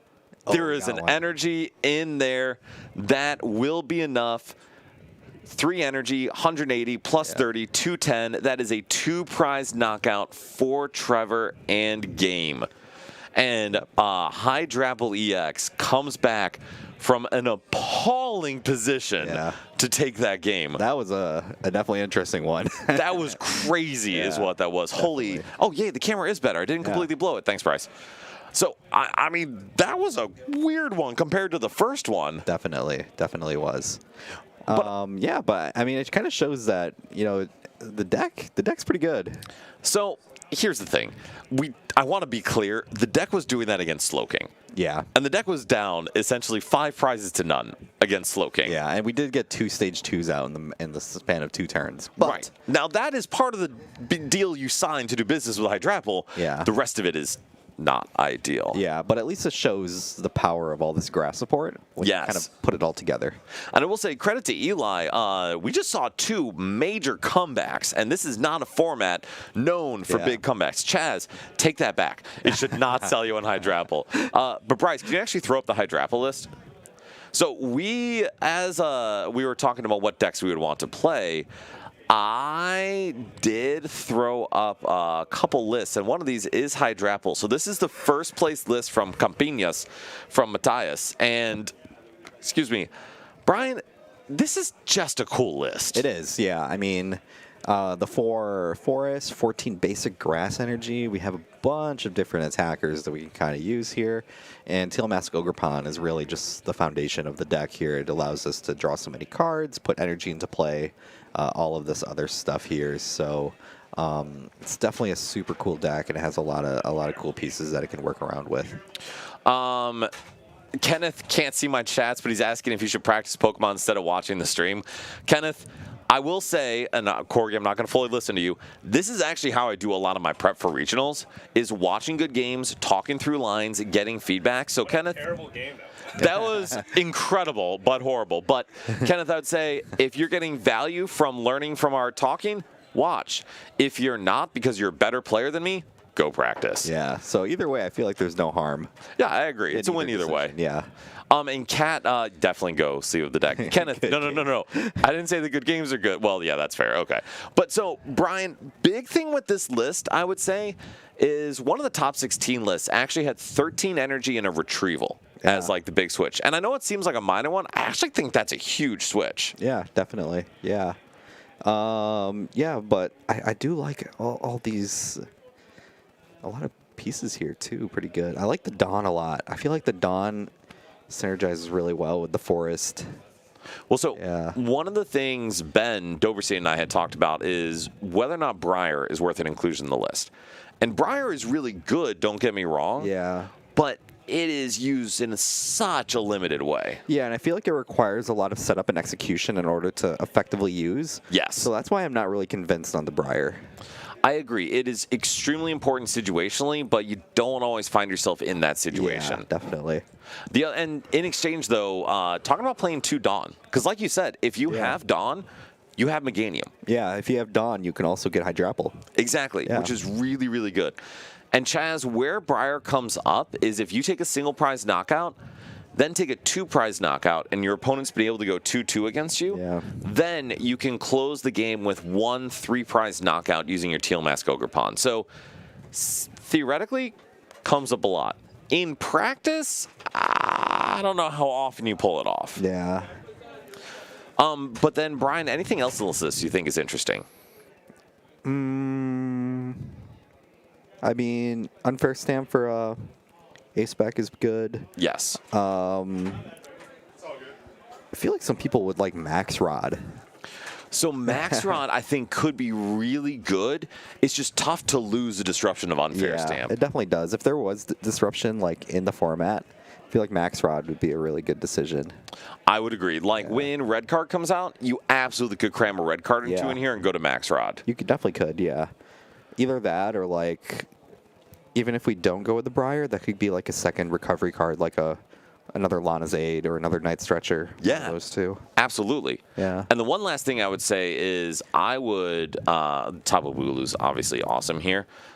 Shoot, I just had a thought and I totally lost it, Brian. Oh, boy. Happens. It's not good. It does. Oh, so that's one thing I was going to say from a matchup standpoint. For Festival Lead matchup, Yeah. you can use the Festival Grounds and Dipplin and take 2 prize turns. Yeah, you can. So if they ever try to take a 2 prize knockout with crazy. Festival Grounds, don't evolve up. Keep your apples as apples. Don't Yeah. evolve up. Just go into Dipplin and then take 2 prizes, and suddenly they go, huh. Yeah. Things got a little more difficult. Definitely, yeah. Bryce, do we have our games up? Perfect. All right, We're going to jump over to our games. And we were talking about Greninja. We're getting not the Mega Greninja, but we're Correct. getting a Greninja. Chaz, do the different apples matter? Probably. I have no idea how, though. Yeah, probably is very minute. Like, Yes. yeah, it's very like not like crazy difference it kind of makes, but let's kind of see. Are they good to go, you think? Hey. On our end, they're definitely good to go. Yeah. All right, cool. All right, so Nito, gonna great to start. have you. We are only halfway through the night, actually. This is just round 3. I know we got a fun 6-round challenge tonight, but Alex getting a good start here so far. We got a couple ghosts, we got a snow run, and we got a Froakie down. So let's see. On Ryan's side here, looks like we have the lilies. We might just be starting Lily here, attaching and starting Lily. Which isn't bad. It's not still bad. 8 fresh cards. Yeah, but I mean, I think Ryan would have liked to see a couple more things. I think Ryan is totally happy if he finds a Budu. Yeah. If he does not find a Budu, I think we are about to be very, very unhappy, especially based on Alex's hand. Definitely, definitely. So let's see. We're going to see these fresh 8 cards come out. Let's see if it gets us set up for the game here. And so Ryan really just wants like a Buddy Poffin, Yeah. some kind of more basics. We have wow, Pokepad. We got another Dreepy. That's something. that is. And so do you think Pokepad for Budu is the move? It could be. Let's see if we have the Budu in the deck. We got the one. Usually, I think most pult lists are going to one Budu now. That is standard, just because Yeah. you use it so much more infrequently. Yeah, it's not like a big thing that we were using before. Yeah, and it looks like we might just retreat out into this Budu here. And to be honest, I think that's perfect, because there's a very low chance that Ryan's board could get wiped, but Yeah. it's not a 0% It's not chance. a 0% chance for sure. All right, and so do see the Itchy Pollen, and then how does Alec go about this turn then? Let's And I love the Budus. Budu coins. Yeah, so let's see what we're working with here. We do have a Dusclops here, which could help us take care of this Budu here, but unfortunately that's really all we got besides this Lily here. Makes me wonder if we even evolve up that Dusclops. Looks like we do. I think this is the time to do so. Yeah, and it looks like we might just go straight into our Lily's Determination here. Is there a world you Hilda instead, or do you save that for I later? think you save it for later. My only reasoning is if Alec is playing the Grand Tree. I think he's hoping to just draw into that, and hopefully that can get him his Greninja, is what I'm thinking. Which is not bad at all. He could also just Grand Tree into Dusknoir, but to be honest, unless he's getting great value out of the Grand Tree, I don't think he actually wants to give it to Ryan. I don't think he wants to either. And we've seen that before. Grand Tree is actually a huge boon for Dragapult to just skip straight to a Pult. Yeah, and it's definitely one of those things, too, where it's like, yeah, both players can use it for sure. So let's see what we decide to do here. And it's tough because we have the Greninja in hand. We just don't have the Frogadier. Which obviously is a big deal when we're getting item locked. Exactly. So it makes me wonder if we're going to go with the... Okay, so we're going to pass instead of going for the Curse Blast. What do you think about that? I'm okay with it. I feel like sometimes going with that early Curse Blast can be... it could definitely be a little aggressive at times. And knowing how fast Dragapult lists have kind of gotten, it could definitely bite him in the end. 100%. Yeah. And also, what a recon directive for Ryan into another Dracloak. Definitely. Into a Pokeball. Okay, Ryan is cruising now. You see the way that he made this deck list? It is beautiful. It's got a watermark on it. It's got sprites on there, and it's got like arts for all of the cards on it. Wait, what is that deck list creator? Yeah, it's called decklist dot whatever this is. I don't know, it's got a QR code on it. This is kind of cool. Decklist.debkbanerjee. Interesting. Okay, we'll have to ask about that. Yeah, definitely. All right, so then going back to this turn, do you think Ryan plays this Meowth? I don't think so. I don't like having the Meowth out there just because right now with where Alex's turn is, his board's at, I feel like we're fine with taking it slow. I would kind of agree because Kenneth is absolutely correct. There is a non-zero chance that Ryan just straight up loses right now. Yeah, it could happen. Because there are 2 Dusclops down. And so what would Alex's line be to wipe Ryan's board? I mean, he could definitely go like Dusknoir and Dusclops to clear out like Badoo and one of the Dracloaks, and then he can definitely Mirage Barrage if he gets like an Ignition Energy. It requires a lot of stuff, but... Well, so we do have Grand Tree and Ignition from the Chorus. Yeah. What Alec does not have is Dusknoir. Yeah, Dusknoir. Yeah. So we're definitely getting there, though. But Alec may not care because Alec could just go... He could just Barrage the 2 Dracloaks, couldn't he? Well, he could honestly just double Clops a Cloak and then Mirage Barrage the other 2. That's true, yeah. And that would be problematic. It would be very problematic, yeah. And yeah, because there's already water in hand. It's already attached down. This is scary. Definitely. So we're going to go with the Grand Tree here. That's going to get us Frogadier and Greninja EX. And we already have the water energy on there, too. So now we just have to attach that Ignition Energy that we got off of that Colress. So is it correct to burn both Clops to knock out all 3 of the Dragapult line? I would think so, yeah. I definitely would do it. I agree. I think it is 100% worth it. And now the only question is, does Alex see the line? I would hope so. I would also hope so. Looks like we're going to do it. Yes, indeed. Both Clops to knock out the Dreepster, go into Greninja, attach the Ignition, knock out both Cloak, and now Alec. Lone Badoo here. We are going against Lone Badoo, and that is a good position for Alec to be in. Yeah. Not a great one for Ryan. Definitely. Holy. We got that turn off really quickly, too. So what do you do if you're Ryan? If this was best of 3, I'm scooping it up. That's a good point. Yeah. No, if this is best of 3, your comeback opportunity is very limited Very here. little. Yeah, you definitely scoop it up, go to the next one. But say hypothetically it's best of 1. What do you think Ryan should do from here? I mean, we got to start getting set up again. So I mean, the Fez here is good. You got to start, going back to what you can do here. You got to see if you can find maybe a Gust, trap something else. Yeah, it doesn't look like we have much to really work with here. It's tough because, I mean, Dragapult doesn't have counter catcher anymore, so you can't, like, gust and still use a supporter or anything like that. So the good news is you can still gust an unfair stand. Yeah, you still can, but, you know, I feel like it's harder to do that. And so Fizzle, I think you actually hit on a great one. So some of the disruption Dragapult has, since it doesn't have Iono anymore, is Retreat Lock and preventing your opponent from doing what they want. Yeah. So crushing hammers or something similar. Yeah, Crushing Hammer, Shaman, stuff like that are really our big things here. I forgot, there was someone on Twitter I saw is like saying, make sure you have both of these cards in your deck this weekend. It was Shaman and Team Rocket's Watchtower. I mean, you're not wrong. Yeah, not wrong. Those are definitely good cards to have. But it's tough, though, because, I mean, we're not doing much here. I mean, we had to Ultra Ball for another Dreepy here. Oh, it was LDF? Yeah. Good. I'm glad LDF got his account back, by the way. Yeah. Great content creator. Yeah, definitely. Super nice guy, too. I played against him back in Toronto. Ah, nice. Completely wiped me.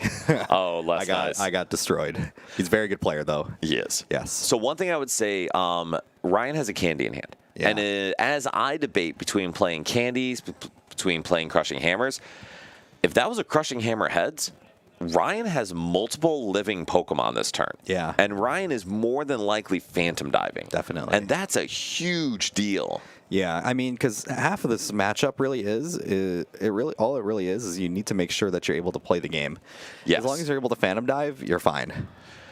Right now, we're not able to Phantom Dive. We're not able to Phantom Dive, but if we survive this turn, then I mean we can Grand Tree for Dragapult. I agree. And so Crispin going to come down. I actually love this decision. What do you think? I like it too because we need to get something going here. And a Psychic Dark coming out of the deck for Ryan. Yeah, it looks like we're going to be trying to go for the Mind Bend play here. Which I think is absolutely correct. Yeah. Ryan is cooked, especially if this Greninja is able to attack with another Ignition Energy. So forcing Alec into a worse position has to be the right move. Oh, yeah, definitely. Definitely. Also, Ryan hasn't used Flip the Script yet, correct? No, he did. He did. Okay, he did? Yeah, he did. That was like the first thing I think he did this turn.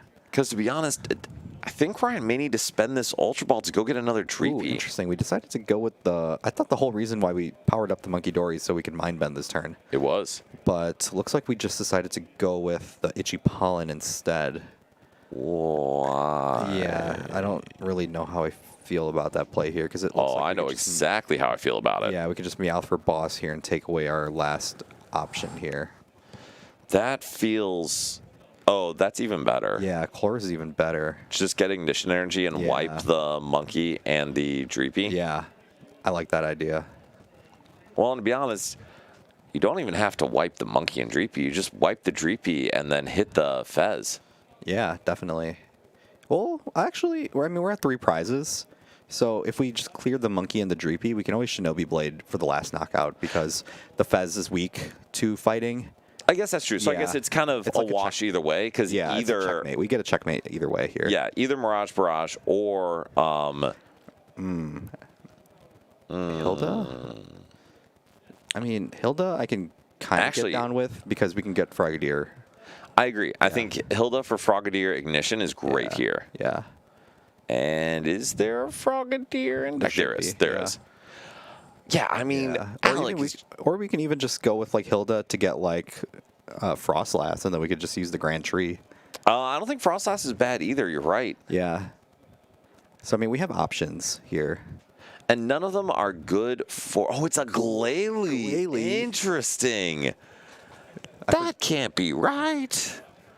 What does that Glalie do? So it for a single water, it does 20 damage per the number of damage counters on your opponent's active Pokemon. Oh. So okay. with a couple pings, it does scale pretty quickly. Yeah, or if someone Phantom Dives into you, Exactly. it can just return knockout. Not the damage counters on you, the damage counters on them. Oh, on them. So if you build up damage like you Mirage Barrage or you use Frostlass's ability to build up damage, then it'll do a ton. Yeah. Oh, Mega Frostlass. That's totally Alright, fine that too. works too. Okay. So attach, knock out Dreepy and Monkey Dory, and And we Ryan are goes, We're oh down god. to 1 prize left here. Ooh, we did draw the unfair stamp, but unfortunately, it looks like all of our babies are in the discard pile, so not much we can really do here. No. To be honest, it almost makes me want to have saved that Crispin and Monkey Dory for this turn. Yeah. Because why definitely. spend that resource if you aren't going to attack? Yeah, and it just makes me wonder, too. It's like, why didn't we just go with the Mind Bend in the first place here? Because, I mean, even though there was still a chance we get cleared here, at least, I mean, we put some damage onto the Greninja, and there's also the chance that we don't even be able to attack the next turn.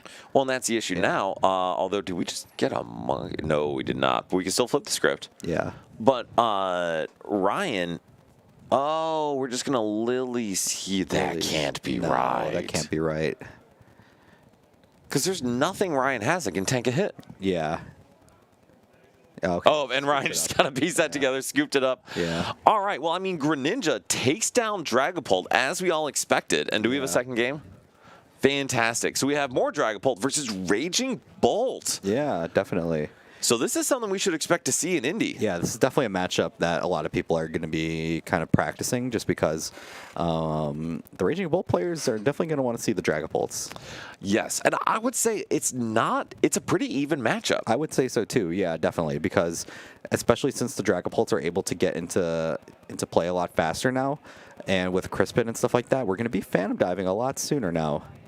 Agreed. And this is a pretty good Phantom Dive. Looks like coming off of an unfair stamp. Yeah. Because Eli can respond, but it's going to take a lot. Yeah, definitely. And now we have a bunch of other ways we can kind of put our damage counters on, and then we'll see where the game goes from here. And Ben smartly spreading a single damage counter everywhere to maximize value from that Phantom Dive.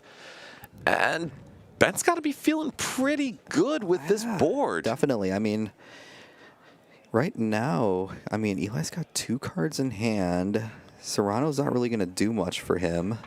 It can help to set up a follow-up for the following turn, but the odds of getting an attack now are very, very low. Yeah, and especially if Ben's able to get boss, he can potentially take a 4-prize turn here. I would agree. And to be honest, if I'm Ben, I'm actually very much regretting not putting a damage counter on each of those Hoot Hoots. Yeah, definitely.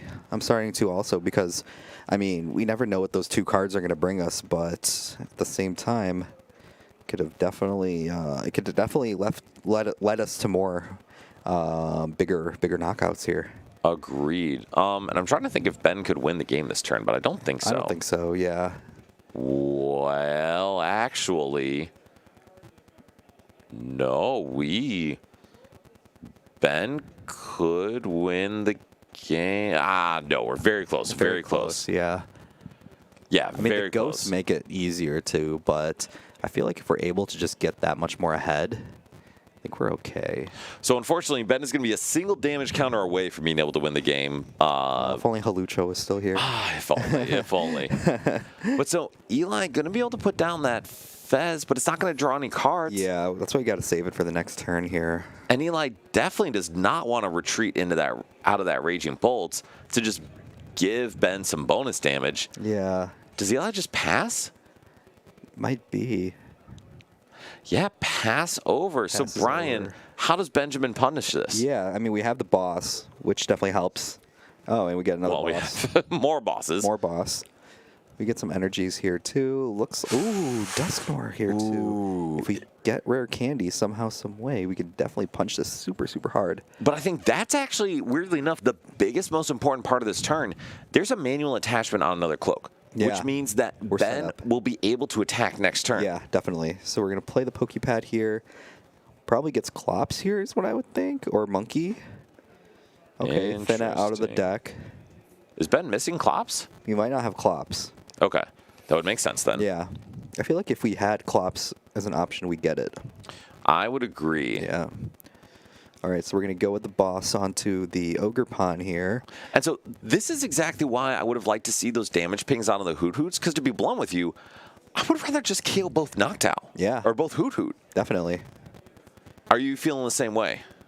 Yeah, definitely. Because, that pretty much just, takes away the rest of your setup options. Right. You know Eli's hand was only Pheasant stuff, but just Pheasantipity is not going to be enough for you to take a knockout. Yeah, definitely. So now we're going to be pinging some of those Hoot Hoots now. There we go. Okay. Yeah, and we are going to be taking 4 prizes here. That's pretty good. That is pretty good. I did not see a Dusclops in there, but Brian, talk us through Eli's turn. How does he respond? So we have the Fez here. We're going to draw 3. Ogre Pawn, Night Stretcher. These are some pretty good cards. Those are some really good cards. Yeah, these are good cards. And we have both Bolt and a Latias here as well. Oh, goodness. You know what? Actually, I was kind of thinking of the possibility of using Briar this turn, but I don't think Briar's a factor here. It's pretty close to being just a few energy short. So we're going to go with Crispin. Oh, this is actually Crispin intense. Trumpet. Yeah, Crispin Trumpet gets us a knockout here, doesn't it? Eli needs 1 energy on top of that. Yeah. 1 additional energy. And so the 2 energy come down on Bolt. Yep, and then we have... And is there a grass energy in hand? Ooh, Ultra Ball is going to grab us probably another Knock Towel. Yeah. And that's going to get us the other pieces here. And that could probably get us an Unfair Stamp as well, which is pretty good. It is. And it could be the energy retrieval if Eli wants, just to guarantee it. Yeah, definitely. And with the retrieval, it also puts more energy in play as well. Okay, but the Trumpet, I'm not too mad at either. No, I don't mind the Trumpet at all. Just to get 2 more energy down. Because now Eli has the knockout and gets to play the Unfair Stamp. Yeah. What a response. What a response is exactly. So as soon as, I mean, that Fez really changed the game here for us just because it got us all those pieces to kind of get the turn going here. And just Eli was able to kind of piece together this entire turn so quickly. Well, and let me tell you, guys, listen to us every now and then. We both said how important knocking those Hoot Hoot outs were. Definitely. And look at the impact. Eli able to go from nothing on his board to Unfair Stamp, knock out Dragapult, and then be within 1 prize of winning the game. That's crazy. It is crazy. And it kind of goes to show that I mean, this deck can really, really like attack tall. Something 100%. That you really have to respect it. And the other thing too is Eli's going to go into this Bolt. He's going to clear all the energy off his board and leave a 2 energy Bolt in the active. Yeah, definitely. It's pretty much going to rely on needing something like Boss to win the game here. And not only that, but Boss Energy Dragapult or something similar. Yeah. And that Duskull can't be popped. It can't be. And, I mean, to Ben's benefit, I mean, he has Fez and he has double Ultra Cloak here. So we have a way. Yes. We just, we really need to just start drawing drawing real hot here. And I agree. Ben is going to have to draw, like, nuclear hot here. Let's see what he's able to do with it. So, looks like we remove one of those energies here. 350 damage will be coming out here. And I think that's the right choice by Eli. Yeah. Just leave the 2 energy on the active so that way Boss's orders without anything else is a win condition. Yeah, definitely. So we're going to see another Dracloak here coming off of the top. And we're going to start with the Fez. Good idea. Dory, Dusclops, Crispin. Crispin's good. Crispin is good, but it's not what we need. No. Let's see. First Recon's coming out. And Fizzle, I agree. I Lilies think taking both of those out would have been necessary. Lilies and Meowth. So here's the question. If Ben plays another Judge or something, that could be big here. Yeah. Because unless he takes a knockout. Didn't draw into it. I think we have to play the Lily, or we have to play the Meowth here for either another draw card or... And to be honest, that's not the end of the world. Yeah. For those watching at home, though, Ben needed to play that Pokepad first. Yeah. Before any of this, because he did not want to draw into that. Yeah, you definitely want to thin out some stuff here. But then, what is Ben's plan? And I'm looking to see if Ben plays a Judge. But what is his plan otherwise? Yeah, I mean, ideally, best case scenario is we would have had like Energy Boss, Dragapult, or like Night Stretcher, but I mean, it looks like we're going to have to play the Meowth here for something. And that's where I think Meowth for Judge is probably going to be necessary. Otherwise, I'm Yeah. pretty sure Eli's just got it. Yeah. No, going with the monkey. Or if we played Bear, Bear would have been perfect here too. Bear would have been perfect. Are we Yeah. about to crisp into monkey? Crispin to Monkey doesn't feel like it would be a good play here. I think it actually may be the best play here. Yeah. And so why don't you think it's a good play, aside mean- from that it's objectively terrible? Yeah, I think that's my only reasoning. Is it just doesn't seem like a good play. I mean, it's pretty terrible, to be honest. But at the same time, it's like our only option here. And that's kind of where I'm thinking. Yeah. I don't know what better line Ben has right now because there's no Dragapult accessible. Yeah. There's no way to gust or take a knockout. So hitting into this Raging Bolt's probably the only thing he can do. Yeah, looks like it. All right, so we're going to hit for 60 here. And let's see what we end up doing on the side of Eli. Eli, like, Yeah. huh, that's pretty good. Yeah. So if there's 2 energy in deck, Eli may just have game. Yeah, we got grass. Energy retrieval. Yep. And we'll just Teal Dance, Yep. attach, and Eli takes the game again with an Yeah. incredible comeback that was partially enabled by his opponent. Yeah, definitely. I mean, it's one of those things too where like a lot of the times, not only do you have to think about like when you start your turn what you want to do, you got to think about what your opponent wants to do the next turn. And 100%. That's the thing too. And I know Ben's gonna ask what we need us to do differently. I'm gonna tell him after we're done here tonight to watch the VOD, and then all our words here, feedback wise, are gonna be there for him to analyze the game because I know he's going to watch it, which is a good idea. I promise we're being as nice as possible, Yeah. too. But I agree. So Ben chose a line that gave his opponent an opportunity to get back into the game. Yeah. It is possible I did almost the exact same thing against Eli when I played him at a cup a couple weeks ago. So really, I am to blame for part of this. But You got him the line. I to did, win. I did, man. But no, Eli is the GOAT. That was Yeah. a great win and comeback. And this is the second time Eli's gone from a horrible position to winning the game. Exactly. Yeah.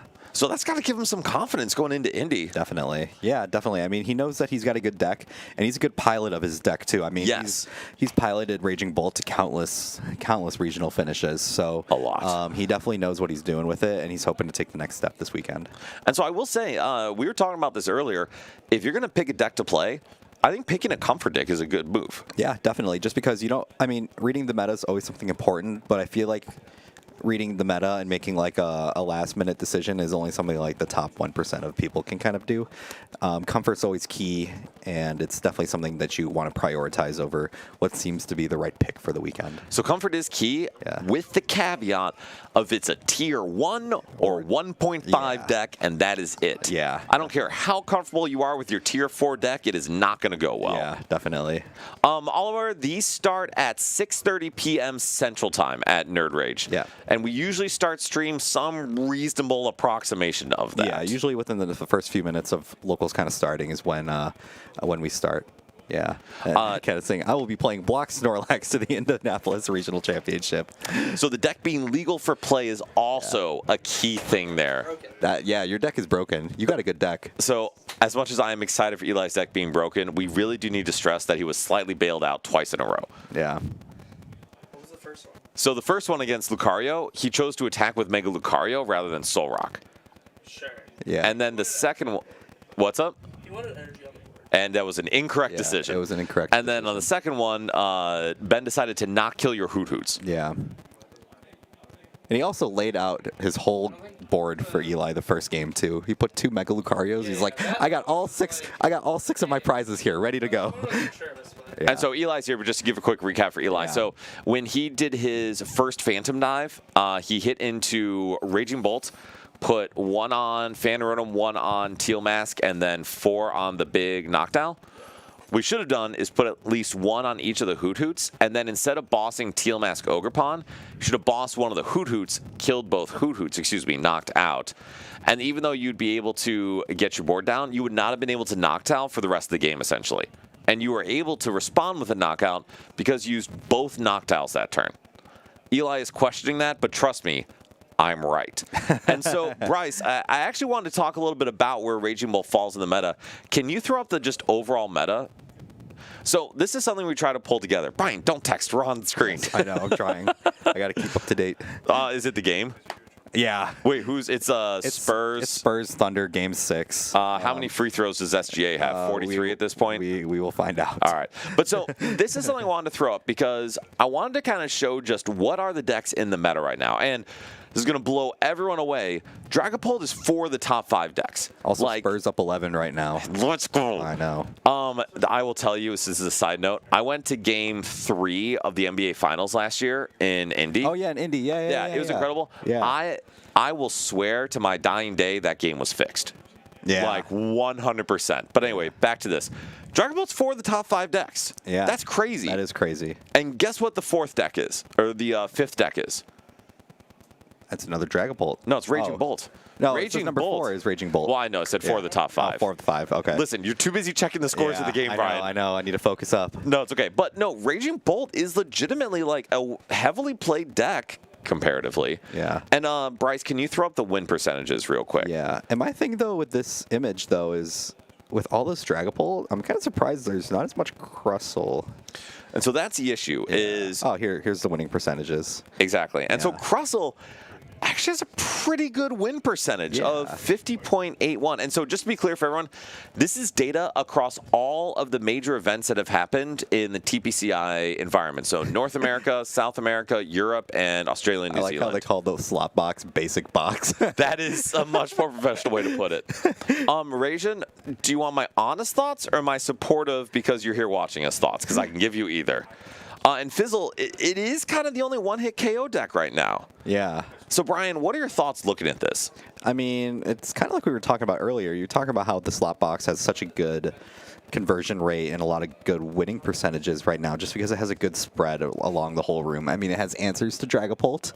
I mean, you can pretty much just attack it with Clefairy a lot of times, and you kind of win the game that way. 100%. Yeah, definitely. And it kind of shows, too, that the Hydrapple's got some legs, too. It does. And it is this plus Trevor's game is absolutely selling me. I should play Hydrapple, right? Yeah, definitely. I should? That's the move? All right, cool. I think so. I'm going to blame you, Brian. I want to see the apples. I know. I want to see the apples. I think it'd be fun. But no, so looking at this basic box, like slot box, that is an incredibly good winning percentage across a huge sample size. It definitely is. A lot of people kind of like to kind of talk down on the deck just because, I mean, it has a very basic formula. Kind of like how other decks in the past, like the Joltik boxes and stuff like that, have kind of been, very one-dimensional. You kind of have one way to kind of go across your game, but if you're able to do it, you can win a pretty consistent amount of games. So definitely something to think about. I will tell you, my son is about 16 months old, and he's been starting to draw with crayons, and he then will eat the crayons. And I've told him that he does not play Joltik box, and he is not allowed to do that, which no one else in the household except me gets that joke, but I think it's hilarious. So funny. So the other thing I wanted to thank you for appreciating my humor, Brian. So the other thing, hey, Ben, yes, Apple mode activated is an option. Yes. The other thing I want to note here, Dragapult. Huge percentage of the meta, still one of the top winning percentages, even with so many more games compared to any other deck in here. And I don't know about you, man, but that's crazy. Yeah, definitely is. I mean, it's definitely crazy what kind of spread we have here. Right? Yeah. But I will say, for those who are like, oh, what do I play? Oh, look at the basic box winning percentage. There are 16% of decks in those top 4 are Dragapult. That is thousands and thousands of games with Dragapult, and it still has a 51+ winning percentage, and that means it's not just the top 5% of players that are playing it. It is players of all skill levels, and it's still that good. Yeah, and even with all the Dragapult hate that's been kind of printed throughout the times, like, I mean, all the Dusknoir hate that we got with Psyduck, we got the Battle Cage, we've got Clefairy, we've got this and that. All these things, but still really good. Yeah, so Rajan's asking some questions in chat. versions of Pult that we prefer. I prefer Dusk Noir. Dan? I probably prefer straight right now, but I'm Okay. still TBD on Saturday. Yeah, and then saying enjoying the done Pult. Rydov saying basic formula doesn't mean anything. Every Guardi EX needs its Goldengo. Definitely. Shrugs asking, which is the sloppy deck? The sloppy deck is the basic box. Yes. It's just like a nice way to say it. It's And then more PC. Crumbrion having our fun little sticker in the chat here. That is too. adorable. Hello, Crumbrion. Thank you for joining. Yes, thank you for joining. It's good. Chat's getting real active with us too. Well, so, okay, and then if anybody in chat also wants to let us know what you're going to be playing in Indy, if you're going to be there too, feel I free. would love to know. hear, yes. We promise we won't expose you. We will. There's at least 5 people watching this. They will all know what's going on. They'll But all know. we should do the content things, right? Oh yeah, we should do. Do you want to do the content Yeah, things? definitely. If you guys are liking what you see here, make sure to like, comment, subscribe. You can follow us on our Twitch. Subscribe if you need to. We don't get any kickback on that or anything like that. And then if you like it from the YouTube side, which we do have a lot of YouTube supporters here, so shout out to everybody there. You can subscribe to us on our YouTube channel as well as hit the post notification bell so you always know when we go live. There's a bell. Yep. Click and it. then we always go live every Thursday, 6:30 p.m. CST every Thursday for our locals. Today, you guys get a little treat. We get 6 rounds instead of 4, our usual 4. But we usually just do 4. Yeah. Yeah, 4 rounds. And a couple of things with that. We do have a bunch of major events coming up Yeah. this summer. League Invitational on June 28th. Our big one, July 12th, we will have a charity tournament here, which means you can come and play in it from anywhere. Yeah, and it's all going to a good cause. Yes. The buy-in is purely a donation. You donate for your buy-in to the Ronald McDonald House charity. So we will have that coming up. And then we're also going to try something new because eventually if Norm needs to stream during the week, we're going to try pre-recording some stuff and then just talking over it then rather than Yeah. having the games be happening here while we yap. Yeah, So definitely. And if we pre-record some stuff too, it gives us some bathroom time too. love that. Love that. Bladder loves that. Yeah. But yeah, so hopefully we won't actually miss a week going forward, which is the dream. Definitely. It'll be cool to kind of give everybody some stuff if we are able to pre-record stuff. Yes. Just because we can, there's a lot of ideas that we can kind of like go off with that. And if you guys have ideas for us on stuff that we should pre-record and stream for us, for you guys too, that's stuff we can do too. Like we could do like King of the Hill related stuff. We can do testing session stuff related to upcoming events. Whenever rotation comes around, we can start, teasing that too. So we have a lot of options there too. Absolutely. And so we're going to get into our next round here.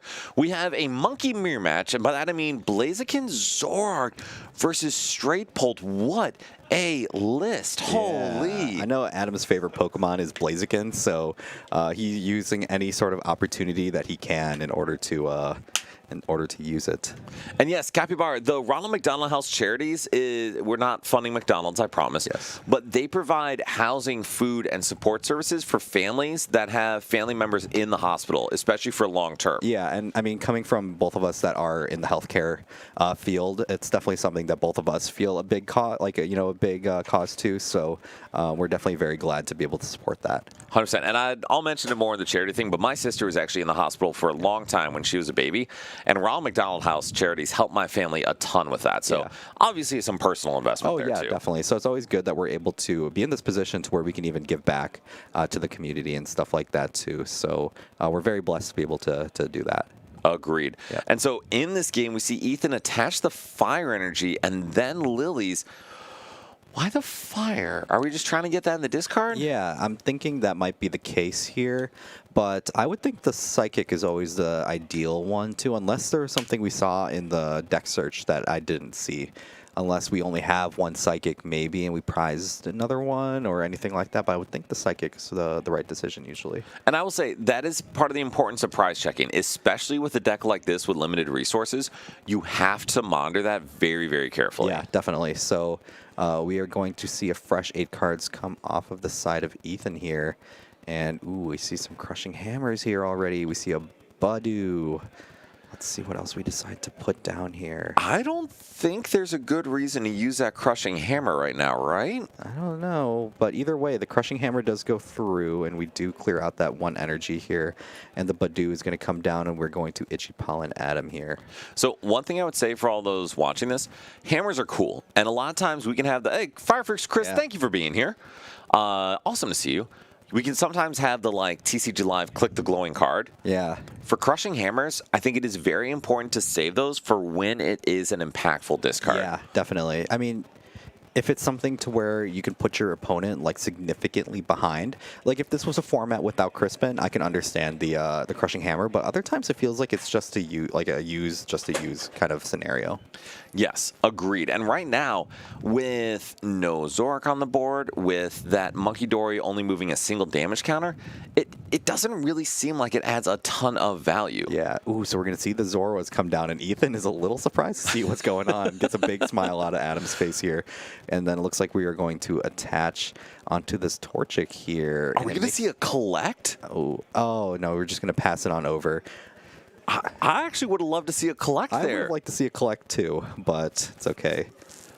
Wait, but no, actually, why not collect? Yeah, I feel like just being able to get the extra card in hand could definitely be significant. Well, I guess part of the reason is Buddy would put a single counter of damage on that Torchic, and that could be a problem. But okay. It could be a problem, but we'll see. Verified, yes. It is getting weird out here. Yeah, it's Big definitely fan. getting weird. But we got some cool stuff here. That's why we put it on the stream, because we got some good stuff going here. Exactly. We want to show the cool things, and Zorak Blaziken certainly falls in that category. Oh, yeah, definitely. So what does Ethan need this turn? Yeah, I mean, we'd like to see some more Dreepies come down onto the board here. I mean, we're already putting on a lot of pressure with this item lock from the Badoo here, but we'd definitely like to see a lot more pressure, you know, a lot more on the board. Well, even just a board. Yeah, like a having board. more than one Dreepy, Dracloak, whatever, would be very, very helpful. Yeah, so we do have another Dreepy here, and we have a Pokepad for the next turn here as well, so that could definitely get us something else here. And then Firefist Chris asking if we had any Hydrapple players. We did have one earlier in the stream, so if you're watching, I think on Twitch you can rewind, or like at least when the VOD comes out, you definitely can come back to watch it. But if you're on the YouTube side, you can definitely rewind it to watch. I think it was our round 2 game. Yes, it was our second game from round 2. Oh, and just making sure we get that card in the right order. Yep. And also, I just want to say credit to Ethan. Excellent sequencing with that move of waiting to use the Pokepad before, until after Recon Directive. Definitely. So you don't want to just manipulate for no reason the deck, because, I mean, it's in a certain order. You know, you have higher chances into drawing stuff that you want. Rock Steady, can anyone link that basic box list section for Limitless? All you have to go is go into Limitless Labs and then Tournaments, and you can filter and search for overall metagame and such from there. And you should be able to find Limitless Labs has been one of the really big resources. Like, Limitless period has been a great resource for all TCG players, but the Labs portion has really helped a lot of the hyper-competitive players to be able to kind of take that next step in just information overload. 100%. And if you guys ever feel super generous, please donate, help Limitless. They do so much and such a good resource for the community. Definitely. And Jurassic, do we think Crow is good? Yeah, I think Crow's pretty good. Crow's good too. Yeah, anything where it's like, I always like the single prize decks that are able to kind of like make some noise. So I do think it's good. Yeah. And then Fizzle, however, strongly disagrees with us. But you know, that's okay. Yeah. We can be wrong, too. Yeah, we agreed to disagree. So then, Brian, what is Ethan's ideal turn here? What are they trying to pull off? Yeah, I mean, we just want to keep setting up. I mean, since Adam's under item lock, not really doing too much right now, just being able to just continue to set up is really all we can ask for right now. And I mean, Ethan's getting a really good setup at this point. The big issue is they don't have a Fire Energy yet. Yeah, the Fire Energy is in the discard pile. Oh, and actually, though, Ethan does have a Night Stretcher in hand. Yeah, we have Crispin also. So, I mean, we have ways around it, but definitely just giving them some trouble here. So this Crispin is a big deal, because now Ethan's going to be able to start attacking, apply a ton of pressure here. Yeah, definitely. I mean, being able to just Phantom Dive is such a big deal here. So that's really the big hurdle here, is being able to do that. So we're going to attach the Dark, and then, ooh, looks like we're just going to go with some extra attachments throughout the board here, and we're just going to continue the item lock. What do you think about that decision? You know, it was kind of like the last game where I was saying that I was thinking that Ryan could take things slow, but he ended up getting his whole board blown up. I feel like Ethan is in a little bit of a safer situation here, to where he can kind of take things slow and his whole board won't get blown up. I think he's the one about to do the blowing up right now. Yeah, he definitely will be. So I mean, this item lock is still continuing, and Adam can't really do much about it. Yeah, so this is the tough part. It is, and now Ethan has a boss's orders in hand, has plenty of fire energy to attach, is going to, maybe not guaranteed, but close to guaranteed, be able to Phantom Dive back to back. And that is huge for Dragapult if you can apply that pressure. Definitely. I mean, this is just tough because I haven't gotten much to work here on Adam's side, so Ethan's just going to be able to start really taking off here. And I would love to see Ethan take this Pokepad and just go get another Dreepy. Yeah, definitely would love to see that too. And I mean, he's got such a good hand here too. He got a lot of good cards to work with. Crushing Hammers are great when Adam does begin to play the game. Yeah. We've got another boss to follow up later. There's Unfair Stamp if Adam responds with a knockout. This is all very good. Yeah, it's like every card sort of has like a role to play or a reason that it's in there right now. So everything seems pretty good. So like you were saying earlier, using the Pokepad for another Dreepy, good idea here, so we can get more and more attackers and draw supporters set up here. And so I think this is the turn Ethan goes in, right? Yeah, I would think so too. I would also think so. So then if Ethan does Phantom Dive, what are we gusting up? That's kind of a tough one. I feel like we gust up the Torchic, because I feel like that's the only thing that really can put pressure on the board right now. Ooh, it's interesting. We're still going with item lock here. And why do you think? I don't know, actually. So I guess I have an idea. Unless we're really just trying to go for like a clean 2-prize knockout here. I think that's exactly it. I think Ethan is trying for a 2-prize turn. And to be honest, I don't know why. Yeah, and I feel like at this rate, though, with all these draw passes, you would think that you would just want Adam to just collect. So at this point, I think too many resources are put into this Torchic. Yeah. Well, I feel like, too, it's like we've gone so many turns of just draw pass that I feel like we should have just started collecting so we can at least churn through the deck a tad bit faster. I agree, because also, if Ethan took a knockout like Phantom Dove, then all of a sudden, Adam's able to start doing things at the cost of a single prize. Definitely. Now, Ethan's just waiting for the perfect moment. Though, to be honest with you, Brian, I think the perfect moment was about 3 turns ago. Yeah, definitely. But you're right. Yeah. I think Ethan's waiting to either find a risky Ruins or to be able to take 2 prizes on Monkey Torchic. Yeah. So how can Adam punish this? I mean, he would need to see a Zoroark here or something. Even a Dark Energy would be pretty good. Yeah, we need to see something. We have Boss. I don't really know what else we can really do here, though. Connor, hello. Yeah. Thank you so much for joining us. That is a very intense Torchic. Yeah, very good Torchic for sure. I mean, does Adam just boss up this Dreepy and hope Ethan doesn't have an energy? I mean, he's got so many cards in hand that you can kind of assume that he'll have it out to it. But I don't mind forcing him to. Yeah, I agree. And I think if there's still that Night Stretcher, and there's a Dark Energy. there's Okay, Dark well, that was Energy. easy. Ethan has to attack now, right? Yeah, I feel like you kind of have to. I mean, you have all the pieces you kind of need to take that clean knockout. You might as well just take the 2 prizes now, right? Okay, yes. Yep. And now Ethan is deciding to go in. And, honestly, for all those watching, I don't mind taking your time. I think that's actually very beneficial. Yeah, but there's an extent. There is an extent to that. And I think we kind of crossed that threshold because Adam had maybe an extra 2 or 3 turns to try to find something. Yeah. And the moment he top decks a Zoroark, suddenly it's a very different game. Oh, yeah, definitely. And that's good. That's super good here. Yeah. Let's see. Let's see if Adam's able to punish here. I don't know if he will be able to full punish. But he'll be able to at least get set up and stuff like that. Yes, agreed. And to be honest, he may pass on hitting into this Dragapult and just put a Zoroark in the active. Yeah, definitely. I mean, even putting the Zoroark into the active is pretty good here, because even if we do Phantom Dive here, if we play the Reshiram, the Reshiram could just be our return knockout. Exactly. Yeah. And I think that would be a huge burst of momentum, because sure, Ethan took 2 prizes, but if Adam can go 2-2 back, Ethan does not have a way to do that. Yeah, definitely. We get the Tatsugiri on the board too, which could definitely help get us some good draw support here. Connor, that Stamp top deck is a huge deal. Yeah. And this is kind of what we mean. Adam's hand was bad. Yeah. For a while. It was bad for a while.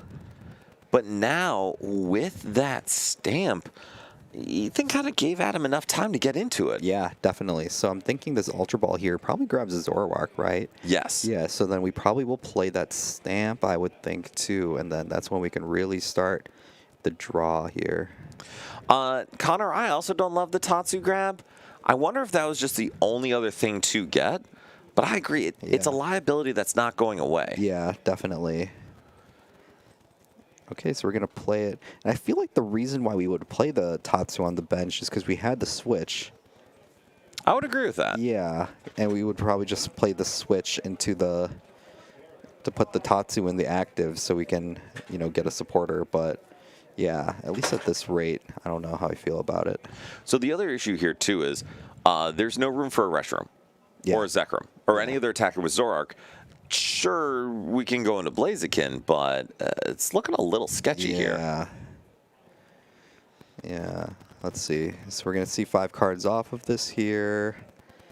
We have another Zoroark, which is pretty good here, too. Also a Lilies. Yeah. So this is really good. And a Watchtower. Watchtower is good here, too. Okay, so all of a sudden, Adam actually has a pretty decent board. Yeah. We're just going to see if he's able to do anything with it. Yeah, I mean, we're going to get the fresh 8 cards, and then we're going to be able to see 4 more cards, too. So we're definitely starting to get somewhere. And now, I want to be straight about this. Ethan is still in a very good position. Oh, absolutely. Yeah. I mean, he's still really in the driver's seat right now. But Ethan also went from a absolutely dominating position to just a much better position. Yeah, definitely. So for those who are watching, this is what we always try to talk about. Yeah. Watch very carefully why you're doing what you're doing, both your end of the game plan and exactly like you said, Brian, how is my decision interacting with my opponent's game plan? Yeah, definitely. Because right then, Adam's game plan was my deck is horrible, and Ethan decided to give him more turns to see if his deck could get better. Definitely. So let's see what we end up doing. I know we have some energies in the hand here. I think we can definitely get some of those attached here onto like stuff like this Zoroark here. So Ben, you are correct. That seems terrible. And Fizzle, I actually don't think the monkey bench was terrible. I think, like Brian said, the Tatsu bench was terrible. I think it was the Tatsu for sure. And then I'm guessing Adam's just going to pass it over here. Yeah, I would think so too. And I would say do not go into Tatsu because that would enable Ethan to take a knockout without leaving damage on the board. Yeah. Because ideally what we want to see here is we want to see that Zoroark in the active taking the damage here so we can, you know, give that damage back. And pass over from Adam, which I think is a great move. There's a Night Stretcher, Ultra Ball, Fez in hand. Yeah. And is that a Judge for Ethan? Judge and, yeah. Does Ethan play that Judge? I don't know, actually. I could probably see it being good. Yeah, I mean, we don't have that great of a hand right now, and Ultra Ball is going to clear out too many of our resources, so I would think so, too. I would agree. And Adam also had an enormous hand. Yeah. I agree, Rajan. He may have just forgotten he needs a spot to attack with Zoroark. Yeah, and we don't really have anything to grab it back, unless we buy some...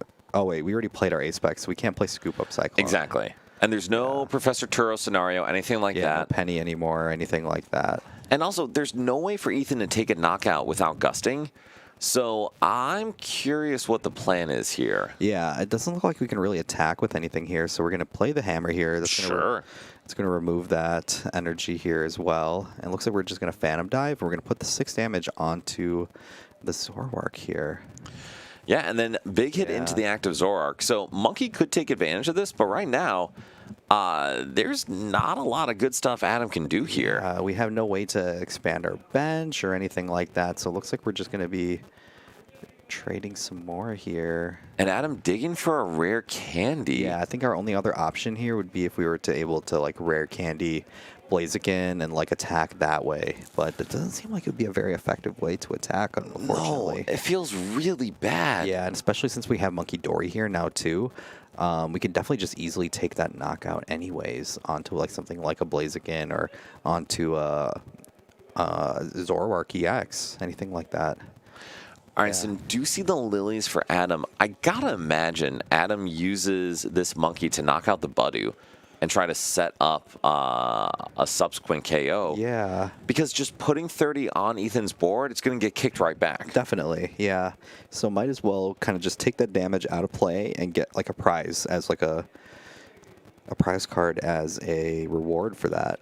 So a couple things we've seen here. One on Ethan's head, just giving Adam so much Ooh, we time. have Rare Candy Blaziken here. And do we get a switch too? Oh, no. Well, Rare Candy Blaziken's at least good here too. It is. The only Yeah. issue is it still leaves a heavily damaged Zoroark in the active. Yeah, that's not the part that we like to see here, but at least gives us something. It does. And Adam has used both trades, or has now used both Yeah. trades. Okay. Manual detachment has gone down to Monkey Dory. With a switch, Adam could have tried to... Could have put some pressure on there. yeah, and not Oh, moving we don't any even monkey move it. damage. Oh, wow. I think Adam may just be a little tilted Yeah, could be. and didn't think it through. Yeah. Probably just starting to realize kind of what the play's kind of been so far. Yeah. And so now Ethan is absolutely back in the driver's seat and in a Yeah. very dominating position. Definitely. And so here's the other thing I'll caution you guys.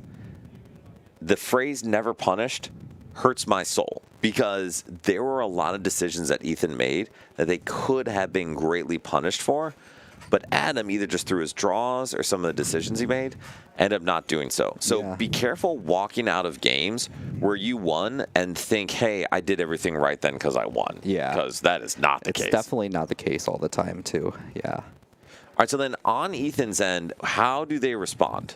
Yeah, I mean, you have pretty much an open invitation to pretty much take two more prizes here, and you're also able to set up this next Zoroark EX on the bench for an easy 2-prize knockout as well. So being able to kind of, I would just put all of my damage counters onto that Zoroark EX, just so you can kind of get away from any sort of monkey shenanigans. I think that is entirely Yeah. reasonable. Interesting idea though to go for the knockout that or the attack that way. I guess we're just setting up for the 4-prize turn here. And I think that is the plan. So with the Meowth in hand too, trying to guarantee an out if that stadium gets bounced. Yeah. Yeah, I mean, we don't have any other ways to kind of go about this turn here, really. No. I mean, we can't even attack with the Zoroark here. It looks like we're just going to be. I think we're cooked here, unfortunately. I think we are definitely cooked here. Yeah. And that is very unfortunate because Adam had an opportunity to respond. Yeah.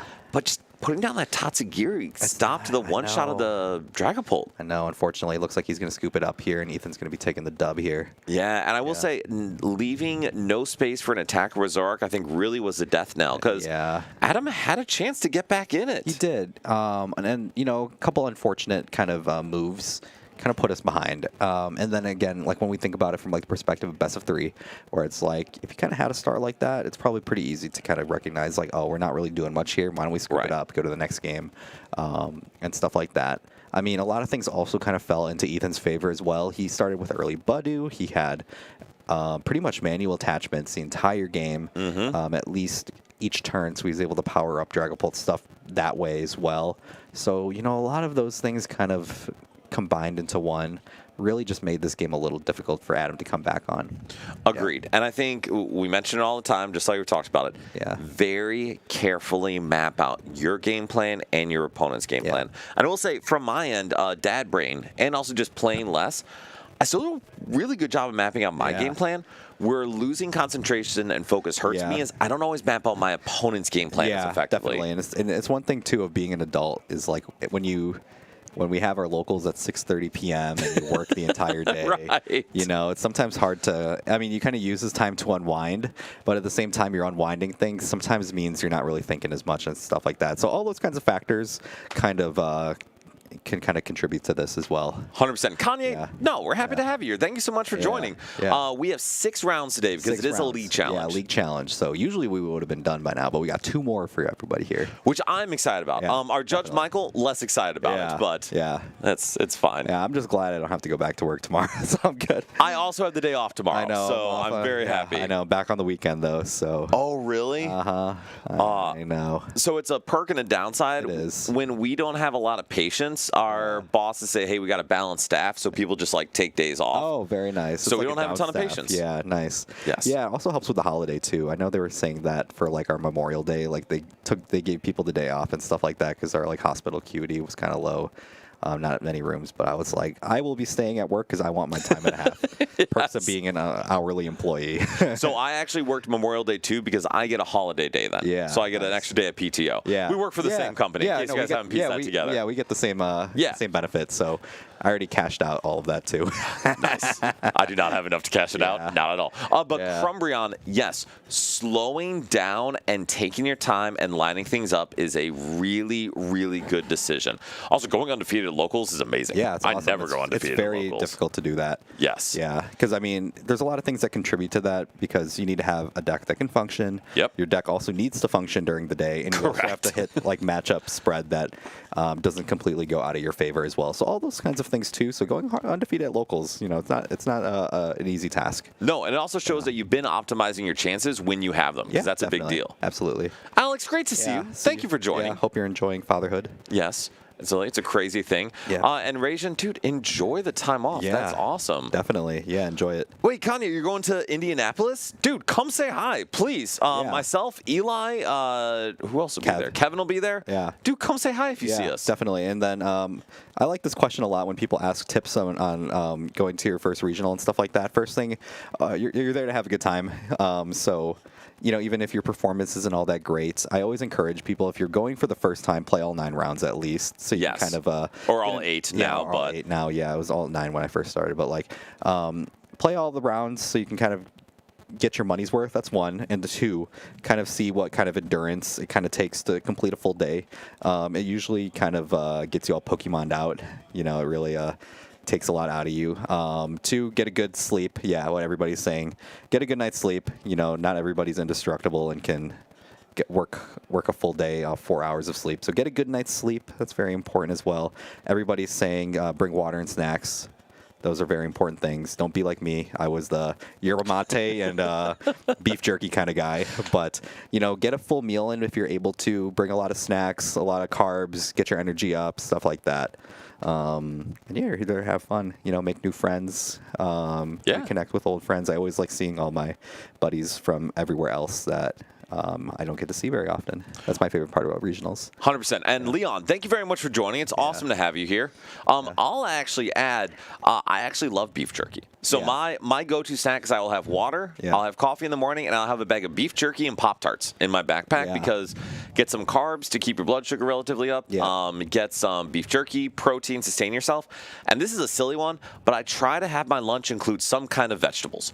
Because if I have some kind of healthy food throughout the day, my brain just functions a bit better. Yeah, definitely. And now that they don't do lunch breaks anymore, you gotta be able to kind of find a way to get some food in, so you don't get that like midday slouch where I mean, those are the most important rounds really, is the ones after lunchtime, because those kind of make or break a run.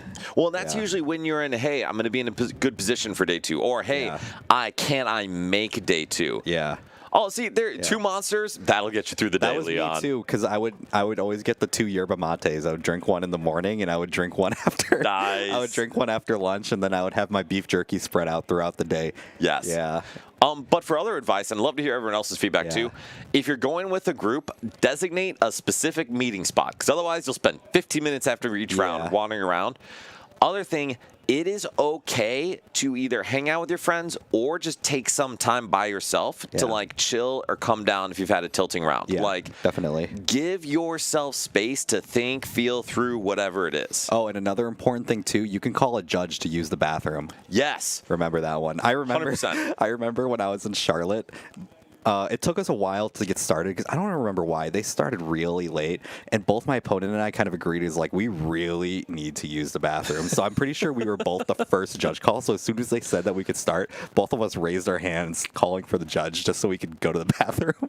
Yes. So yeah, remember that one too. That's a very interesting one. Yeah, you can even call it mid-set or anything yeah. like that. 100%. If you need to use the bathroom, they will give you guys the time extension and stuff like that. So yeah, make sure to utilize that. A lot of people don't know that one. So if nature calls, you got to use the bathroom, you know. And sometimes, especially since a lot of these events are male dominated. Alex, triple Yeah. check your Oh, deck yeah, list do that submission. too. Yes, but Yeah. keep going. A lot of these events are usually male dominated, so men's bathroom lines can get very long. So make sure to plan around that as well. Yes, absolutely. Yeah. Find the secret bathroom. Find the secret bathroom. And Crumbrown makes a really great point. I will tell this to any and everyone. Yeah. It is always okay to call a judge. Yeah. 100%. Yeah. And if your opponent is ever saying we shouldn't call a judge, you 100% should call Yeah. a judge. Even if you're questioning if a ruling is a certain way or if like a certain interaction is able to be done or something like that, always call a judge about it because they will be the ones to make the final say about that. Yes. Yeah. And the other thing with that, yes, and Fizzle, gameplay-wise, scooping is important. Yeah. Recognizing when you're going to lose game 1 or game 2 is really valuable, so you can make sure you have enough time for game 3. Yeah, definitely. I played Dragapult and lost on Giratina. Yeah, so decks that typically take a lot of the time. Yes, and also I'm in the game even if I'm behind for a Yeah. long time. But if you're playing a quick game, it is absolutely okay to just say, all right, I'm going to be cooked, go to game 2 really quickly. Yeah, definitely.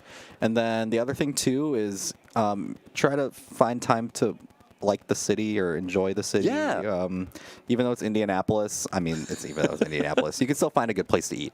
Listen, you know, stuff like that. This is not a fancy restaurant, but Waffle House in Indy is incredible. Like, love me waffles. There's none in the north by us. Yeah. Like, it's great. Yeah, so at least find something to enjoy, whether it's like, I know like when I brought my wife, she was my girlfriend at the time, that was her first regional with me was Indianapolis. And she went with Trevor's fiance, Chin Chin. Oh, nice. So the two girls. Wait, they Trevor's kinda, engaged? yeah. Oh, I didn't realize that. Yeah, he Congrats, is. Trevor. Yeah. That's exciting. I don't know if I exposed them or anything like that. That's fine. Congratulations, Trevor. I know nothing about this. The two of them actually had like a mini date together, and they went around to like a museum or something like that. So Nice. You can always find like certain like weird like things to do. So you can use that for maybe your Sunday if you don't make day 2. If you fly in early on Thursday, you can use your Friday for that before the convention center opens. Stuff like that. Absolutely. Yeah. And then the big thing you mentioned Yeah. before, make friends with your opponents. Yeah. We're all a bunch of friggin' nerds. Yeah. We're going there to like sling shiny cardboard at each other. I'd probably say 70% of people are actively friendly when you play, Yeah. and even 25% of the rest are nice Yeah. to play with. So just Yeah. have fun and chill. Yeah, and even though like the games can be kind of quiet, usually the before and the after are the times where you can kind of use that to socialize, get to know each other, stuff like that. I always like to ask my opponents as soon as we sit down. It's like, hey, like where are you from? And that kind of like helps us kind of get like a little like conversation and stuff going like that. Usually makes the game a lot more enjoyable. So yeah, try to be friendly and stuff like that, and they'll be friendly towards you too. 100%. And also, I'm friendly throughout the entirety of my games. Yeah. So sometimes you'll meet an obnoxiously social person and just have a great time. Yeah. But Brian, any other advice before we get into this next Yeah, round? just have fun, you know, make friends, enjoy where you're at. I mean, you got to travel all the way to play children's card games, so make the most out of it. Yeah. 100%. And also, like I said, come find us. Say hi. Well, I'm going to Yeah. cube with Ben hopefully Saturday or Sunday, depending on how we do. Yeah. Like, just, it's fun to hang Yeah, out. if you have the means to, I always like to say coming in on Thursday is always the best because you can enjoy your Friday to the most. Yes. Yeah, but I know it's not always the most feasible thing for everybody. I've only been able to travel into places on Thursday like once or twice. So whenever I'm able to, it really lets me like enjoy the travel aspect of going to these events and stuff like that. Agreed. And Capybara, 10 years of playing, you've Yeah. had like 5 bad interactions total. Yeah. I agree. I think Yeah. I've had a handful, and those are very few and far Yeah, between. same with me. Yeah. And side events too. Yeah, Sorry. side events too. Yeah, especially if it's your first one, I would encourage to play in those. Yes. You know, after the first one, the first time playing in them, it kind of the fun feeling kind of goes away sometimes. But if you have the means to do so, it's always fun to try those out. Yeah, I love playing side events. Like, it's a blast. Like, it's usually a waste of money, but there's some cool stuff in the prize wall. And honestly, you usually get enough tickets to get some booster packs, even just by entering an event or two. Yeah, definitely. So those are always some cool stuff too. It's always fun to also like watch the streams and stuff like that. Yeah. You know, like the VGC ones always get like really fun. A lot of people get real loud with cool plays and stuff like that. So you could definitely enjoy those too. Yeah, there you go. Umbreon plushie. Seems appropriate, Umbreon. I appreciate that. Definitely. Yeah, get some plushies, you know. All the vendors are super cool. I was very surprised for Indy that Full Grip wasn't going to be there. Yeah. But they're always a really good vendor too. All the vendors there are usually pretty good. They have like good selections of stuff, and if you need like last minute playables and stuff like that, if you decide to make like the last minute decision to pivot your deck, they'll usually have everything you need to build a completely new one. Dude, Durant mirror match. Incredible Capybara. Yeah. And then one other thing I want to add too is for the actual gameplay, you're going to lose games. Yeah. You're going to lose matches, especially if it's your first one. Yeah. All I would recommend is keep it in context. Yeah. So if you lose, it is okay to be upset. It is okay to be frustrated. It is okay to feel however you feel. Like, you can't just tell yourself stop feeling it. Give yourself space, time, whatever you need to feel it and get it out. And then go and re-engage. It is absolutely the therapist to me. I'm a therapist, in case y'all didn't know this. But let it out. Give yourself space for it. I remember at Worlds, I lost my possible winning in. I had another one, thank goodness. But I just let myself sit there, get real pissed, swear a few times, be like, I shouldn't have done that way. Yeah. And then took a few deep breaths and moved on to my next round. And just let yourself re-engage and get back to it. Yeah, definitely. So there's definitely a lot of things you can enjoy, whether you're kind of casual, hyper competitive, this and that. These regional events are really fun, so kind of make the most out of it. Yeah. Agreed. And thank you, Shrugs. Again, like 50% of the time, we have really good input, Brian. Yeah, definitely. I mean, we've been doing this for a while, so we like to spread the knowledge as we can. I know. So wait, when did you start playing again? 2022. Okay, okay. Because I started playing in 2018, so it has now been a long time. I know, it feels weird. It's like I'm not like a new player anymore. I've been like around doing this for a bit now. It's crazy. I know, and you and I have been yapping a ton. Yeah, we've been doing this for a long time too now too, so it's been good. Nice. Yeah. And thank you all for joining to watch us. Oh yeah, content things. Hi, I'm Dan. We're Nerd Rage. So if you are watching, if you're on YouTube, please like, subscribe, do all the things. Yeah, post notification bell. Click the little bell. Click the little bell. And if you're on Twitch, please follow. If you would like to subscribe, Norm would appreciate it. And then you can follow us on Twitter too. Yes, at NRGTCG is our Twitter. And then I know people ask about deck lists and stuff. We don't just post them all because there's a regional coming up. But if you want to know any, message us on Twitter, follow us and send us a message there.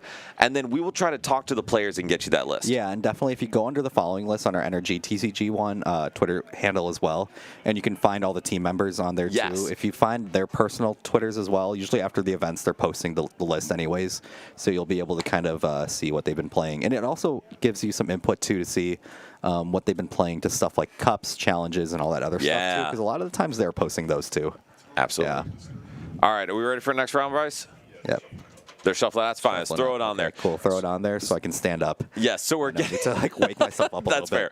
So we're gonna stand up like real commentators. Yeah. We're getting into round 5. Dragapult versus Raging Bolts. Again, weirdly enough. Yeah, definitely. It gives Ben another opportunity to get a VOD to review as well, which is lovely. But yeah, Ben at 3-1 in a position. No owls. Ooh. Okay. And I mean, we can tell that. We see the Chi and Pow, which is a huge staple in this deck. Yeah, and definitely when you see a list like this, the really important card that you're going to have to worry about is the Serrano here, because the Serrano is what's going to give you a lot of your setup here. So let's going to see what we have here. And I mean, Serrano seems so silly. Just search for 3 Pokemon, but it's so good. Yeah, 3 EX is really good. So Ben's going to be going first for us here. He's got a Dreepy coming down here as well as a Pokepad here. So I'm hoping that the Pokepad will lead to another Dreepy here. I agree. Ivan got a wife and kid at home, working her day, get to play that much. Dude, Ivan, I give you so much credit for prioritizing your family and work, though, man. I'm glad we can give you some good stuff. But, dude, you're working on the right stuff. Yeah. I'm glad you get to have some fun hanging out here. Yeah, definitely. And I'm glad that the game is at a point too to where like you can still enjoy the hobby, whether it's playing online or anything like that too. So even if you are like the rest of us here, adults, Correct. you can still enjoy your hobbies in life too. Absolutely. And Alex, you're the same as me, out in Dadland. Yeah. New mats were just a couple weeks ago after the big NRG event, so it's cool, man. Yeah, Things I are know. Nice. I think we're on week 3 with the new ones, and yeah, Yes. they're super clean. I like them a lot. I know. I think it was Louis that was telling me that they kind of had it to promote the Energy series and stuff like that. So definitely digging the new mats. Because Nerd Rage Gaming does have a new website, energyevents.gg, where they're tracking all their stuff. Yep. Norm has said he's trying to work with his Pokemon contact to get some bigger events associated with like the NRG series. Yeah. And he also really wants to have our cups at NRG series big events Yeah. whenever they're in Which Chicagoland would be area. cool, yeah, because that would promote more travel from like some of the neighboring states and stuff like that. Yeah. Even though it'd be a little bit more travel for us, I don't really mind it at all if it means we get a cooler event to put out for people. 100%. That'd be Yeah. very cool. Definitely. So we're going to see that Duskull get knocked out on the side of Ben here.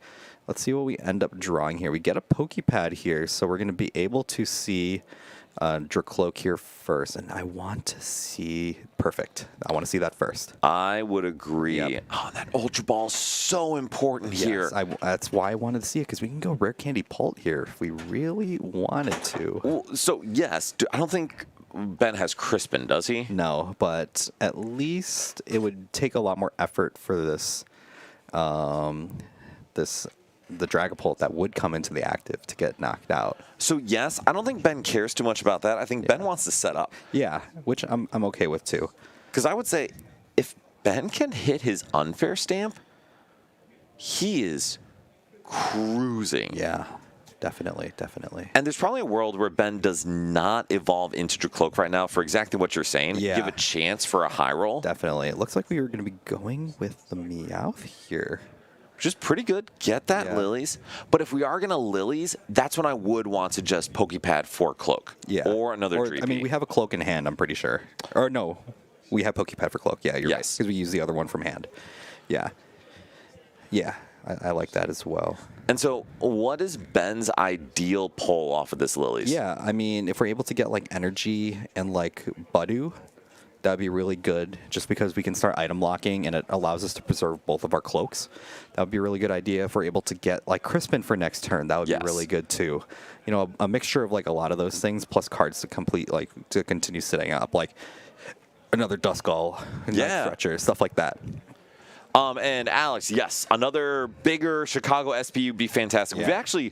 We've missed taking our 1K to a 1,500 prize pool by 2 people like 3 times in a row. Definitely. So I would love to just get a couple more out here next time. Yeah, definitely. I don't know if Norm would, but Norm still would. He Yeah. wants the community to grow. Yeah, definitely. Okay, that is a hand. We have the unfair stamp. Yeah. Pretty good cards that we have here. We have the Pokepad that can get us the Budu here, which is also really good. I mean, Brian, correct me if you disagree. I think you just attach a Dracloak, bench the Budu, and then unfair stamp, right? Absolutely. Yeah, I definitely agree. I would want to do that too. Let's see if Ben's paying attention to what we can possibly be saying here. Yeah, Ben sees it. He sees the line here. And then we're going to be playing the stamp here too. Ah, yes, we will absolutely get a digger. Hey, y'all need a babysitter? Just tell me. I got some good contacts. Yeah. But so Ben gets the unfair stamp, and this, not that Colin's hand was good, Yeah. but this is like catastrophic. Yeah, I mean, pretty much just having one Pokemon on the board with no cards pretty much in hand. It's definitely going to be a big thing for Colin to kind of have to overcome. So one thing with Ben, I don't know if I had his list here somewhere, but if Ben is also able to get down a watchtower, that could just be game over. Yeah, definitely could be. And I mean, we just have energy and, oh, this looks like this might be a burst roar kind of turn. Yeah, absolutely. Yeah, not much here to work with. All right, we still have another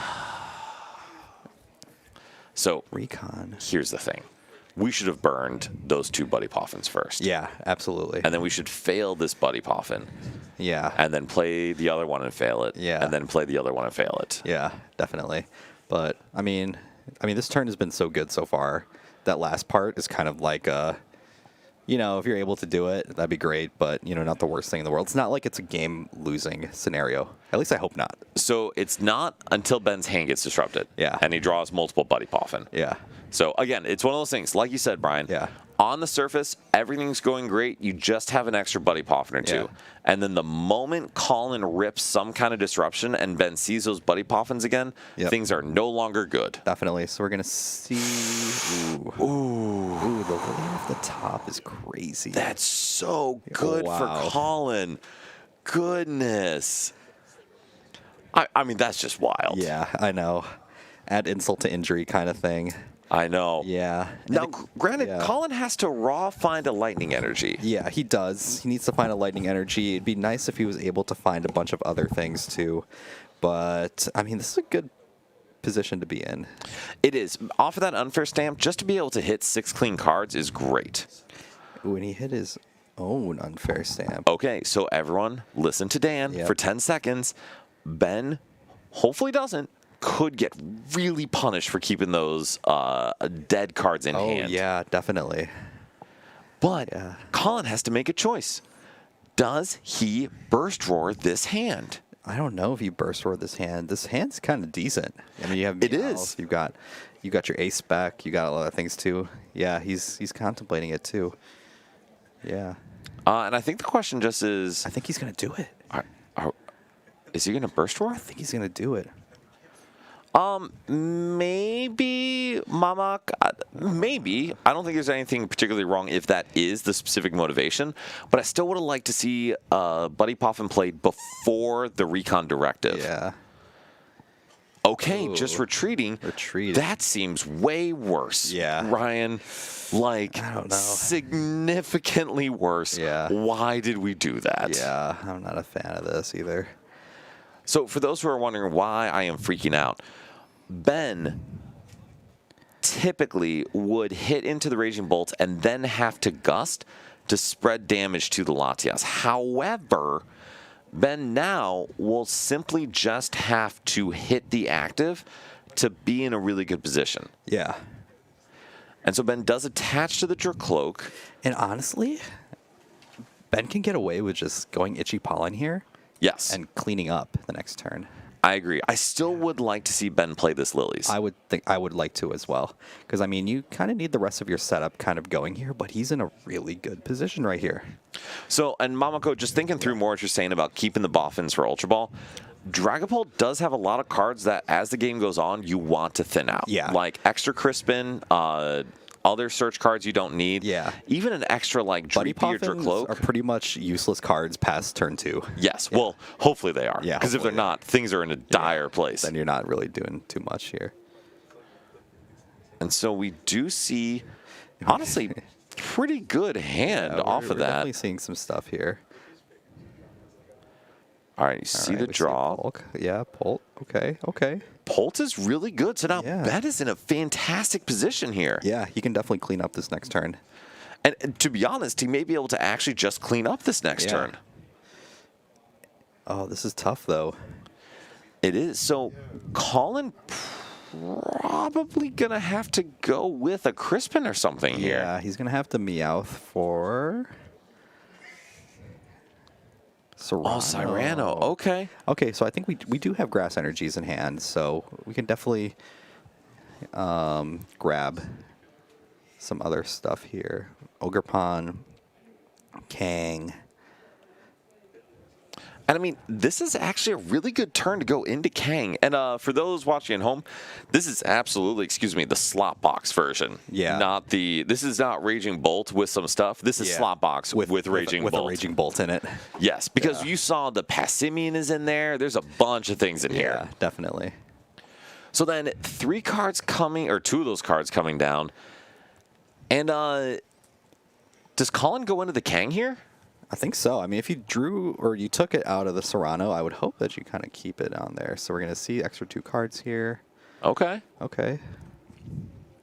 Looks like we can't attach anything else, unfortunately. I mean, via, like, Teal Dance. But What is that noise? I don't know. What is that noise?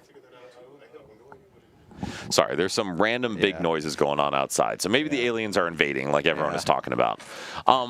But on Ben's turn, Ben gets to recon directive, and all of a sudden, he is just in a great spot to maybe take at least a couple prizes this turn. Yeah, definitely.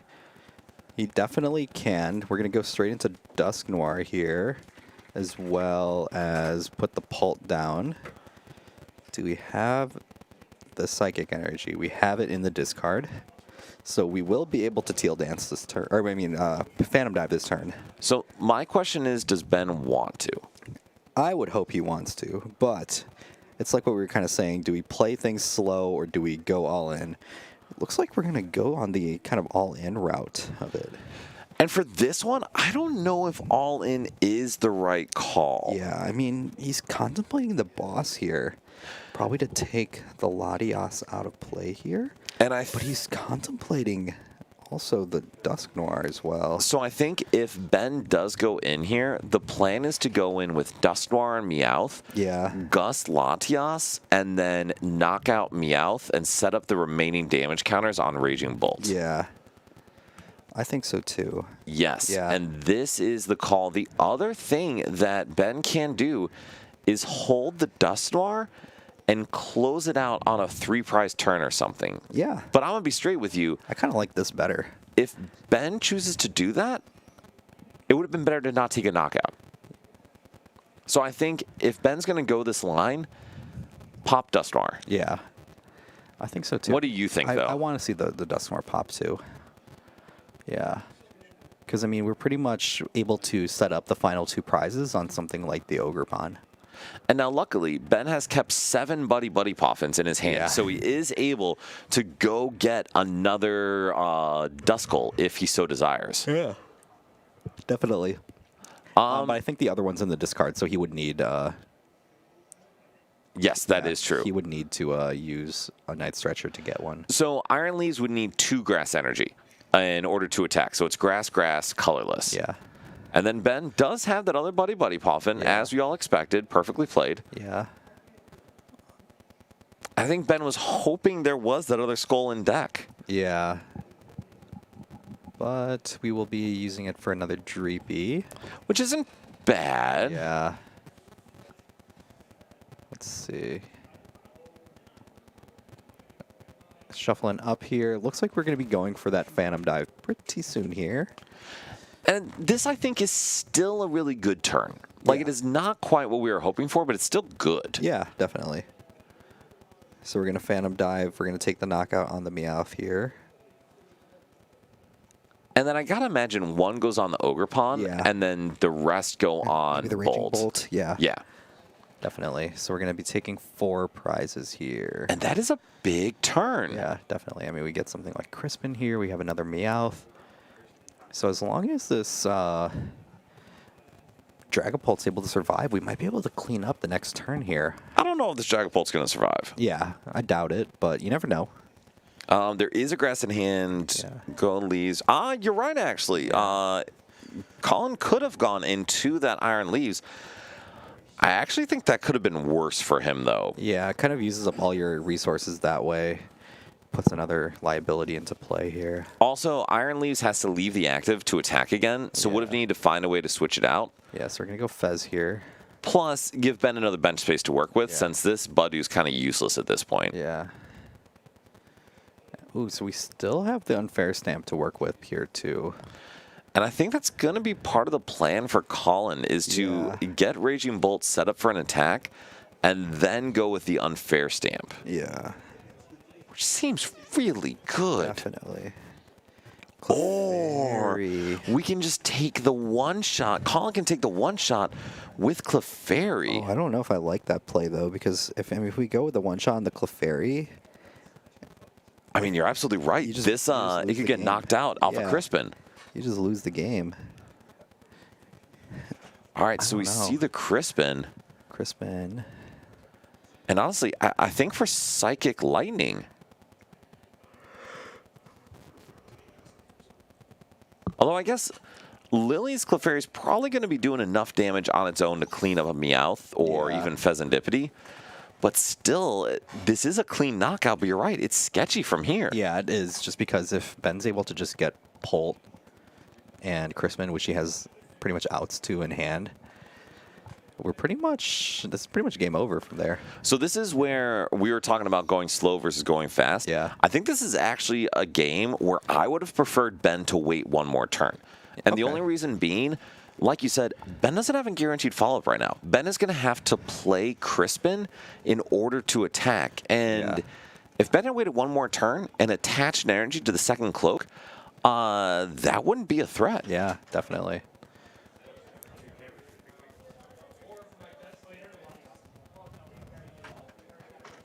Oh, Oh, there's no Crispin. Latias in No play. Latias. Oh, good point, Okay. good point. good point. Thank you. Yeah. Moshi is on it. Now, granted, there's a nice stretcher for Latias, Yeah. but still. There we go. Okay, there you go. Yes. Yep. We're good. No consequences. Everything is fine. We'll go into Clefairy. Yep. Accelerate 2 energy from the discard pile. And I mean, this is also the upside to this big basic deck. What a turnaround. Yeah, definitely. I mean, there's a lot of things that the deck can do. So, ooh, and we get the stamp too. Would have loved to see the E switch to that Raging Bolt, but that's okay. Yeah. All right, so then how does Ben win the game? Yeah, he's going to need, I mean, it's nice that we have Fez. Fez Yes. is definitely part of how we're going to get there. Let's just see what these 2 cards give us first. Because, I mean, at the end of the day, he needs Crispin Dragapult. Yeah. And that's it. And Kanye, yes, Colin could have swung with Bolt instead and easily taken the knockout. Definitely. Ooh, Meowth is Meowth is huge. This is a good start. So we see the knockout. Draw for turn from Ben. Psychic. Okay. Oh, wait, that's so scary. With 2 types of energy in hand, Oh, yeah, there is a chance that Ben does not have energy with Crispin. Oh, man, do we start with the Meowth? I kind of like that. I think you have to. You Yeah. already have other Meowth down. Yeah, and it also kind of gives you an idea of what to expect. Because also, if Ben does have Crispin and enough energy in deck, you Crispin no problem. Yeah. And then you Fez and Latias. Okay. Crisis averted. We're good. Everything is fine. Yep. And plus, this is going to thin out 3 cards from the deck, too, which Yes. is also a good thing, too. Absolutely. Okay. So, Crispin, 2 energies. Yep, playing the Crispin, getting the Yep. Fire and the Psychic. One obviously going to go on the Dracloak there. But Chromion is right. If Ben finds a Stretcher, an Ultra Ball, or any other way to find a Dragapult, Yeah. he's good. Fez. Up. There we go. That's all she wrote. And there we go. Finding the Ultra Ball, finding the Dragapult, knockout 4 game.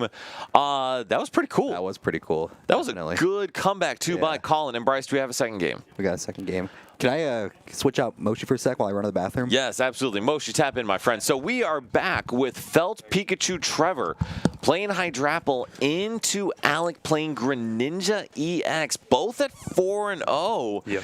And this is not an ideal position for Alec. It's not. I've been able to watch the game because obviously I was just sitting in the back watching the other monitor. It's been close the whole set. Like it's been Really? back and forth.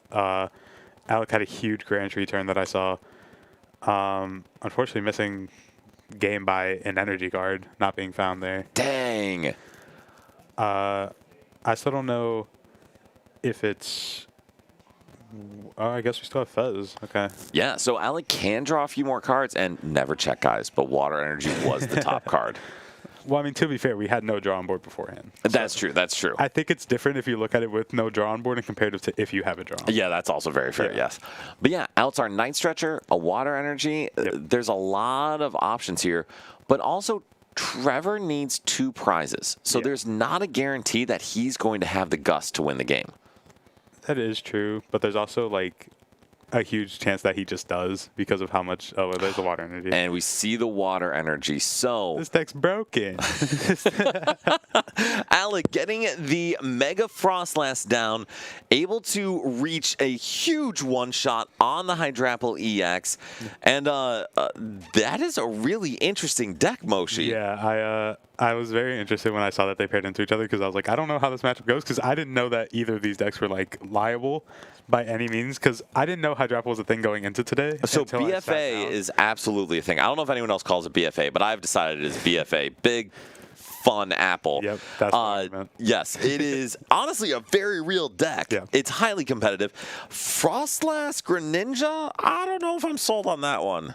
I mean, it's 5-0. That does not, well, yeah, so, but I mean, why would the deck be good? I mean, I don't know. I feel like it just has a lot of options with the Greninja just being able to search cards, the Mirage just being able to spread damage counters, the Frostlash just being a good closer, just being able to one-shot anything depending on your hand size, the Glalie. I didn't know that card existed either, but that card seems sick.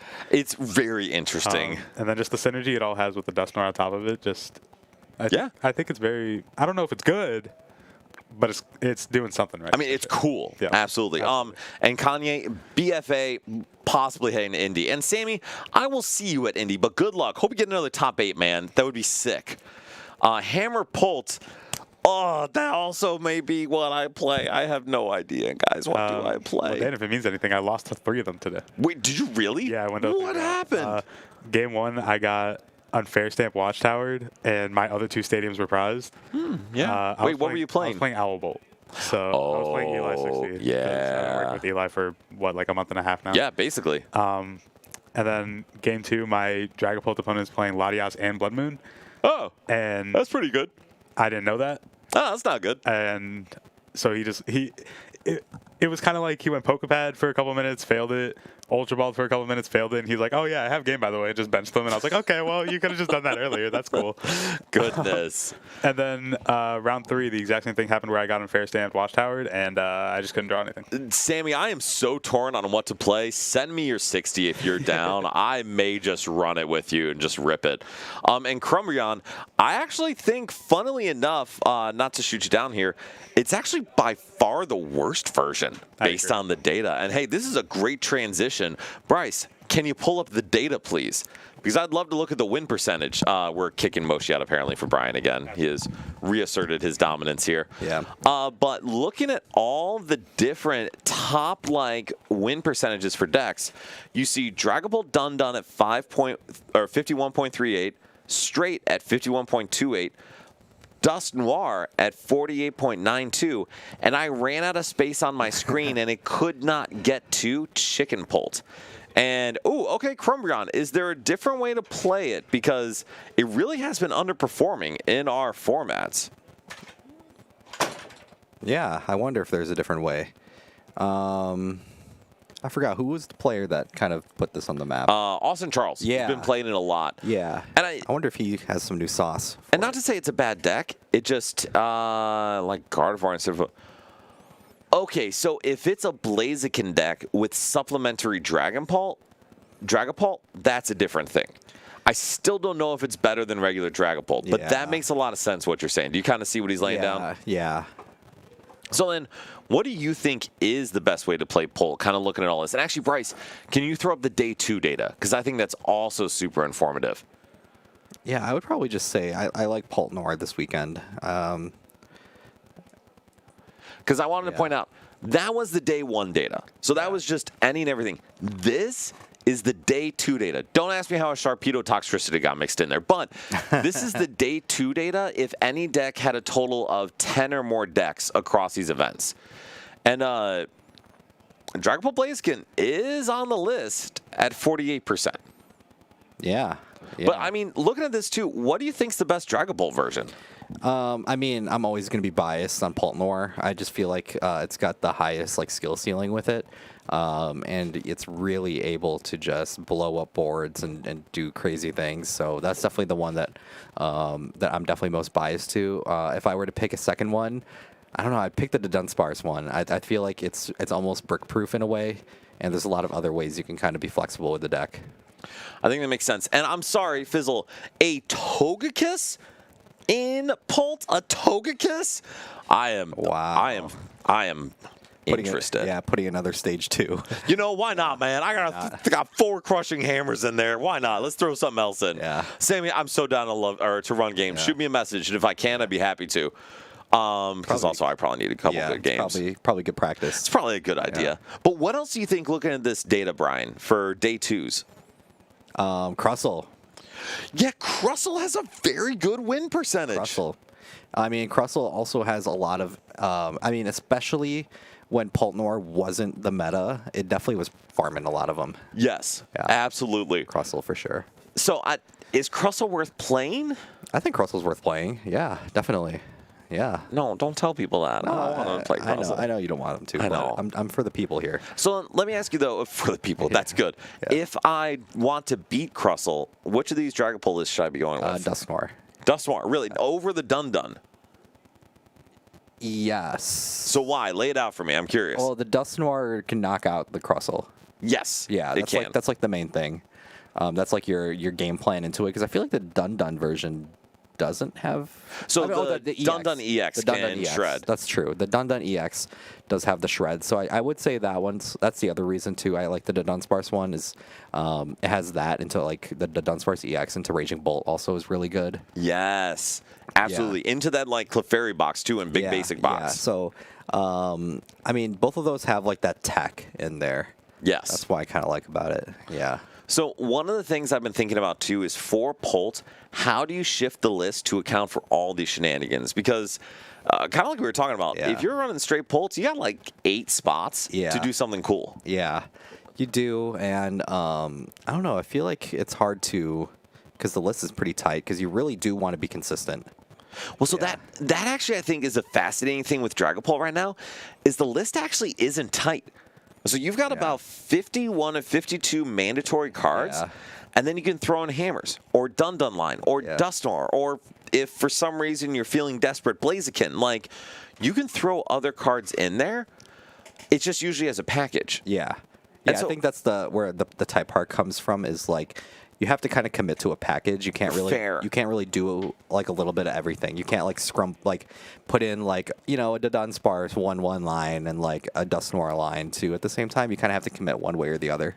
Yeah. Yeah. And Chromion, to be honest, even though I am skeptical, as is my way in life, I would love to see if there's a good list you would recommend, and I'd be happy to try it out too. Yeah. Because I am never going to claim to be the defining opinion on these lists. Yeah, definitely. Yeah, it's like what we always say. We're not the meta builders. We're the players. Yes, the only thing I'm good at, playing the game. Play the game. Yes. Yep. But no, I hear what you're saying. So for looking at this, Brian, if I'm trying to, Yeah. I will not fall for the bait, Sammy. Yeah. If I'm trying to pick a deck today, what do I play? You pick whichever Dragapult variant floats your boat the best. If it's not that, apples. Okay. So I should still play Dragapult over apples, you think? I think so. Okay. But I would like you to play the apples. Yeah. That's I just appreciate that's just that. The selfish part of me. Dude, it is cool. It's a They're cool just deck. fun. Yeah. But okay, I'll keep that in mind. Yeah. And so, kind of like you were saying, Brian, I'm curious what everyone else is playing this weekend, because Yeah. clearly if you ignore Dragapult, there's a pretty wide spread of stuff here. Yeah, definitely. Want no more non-Dragapult? Yeah. Yeah, imagine like your Limitless page just having a Hydrapple in there. Dude, it's literally all, it's like Arceus and then all Lost Tina and then one Roaring Moon Ancient box Yeah. and then all Dragapults Yeah. again. And Fizzle, yes. Moltres is probably going to be in whatever pull list I play. Kanye, I may run BFA. Yeah. And Puerto Rican playing a dragon, Hydrapple's a dragon. It actually is a dragon type. It is a dragon, yeah. So I'm just saying, I Yeah. do it either way. Yeah. All right, so then, Brian, what would be the 60 you run? Yeah, it's probably whichever Dragapult Dusknoir list won or did the best at the last event. I don't know. I don't have the time to think of like, which should be card number 60 kind of thing.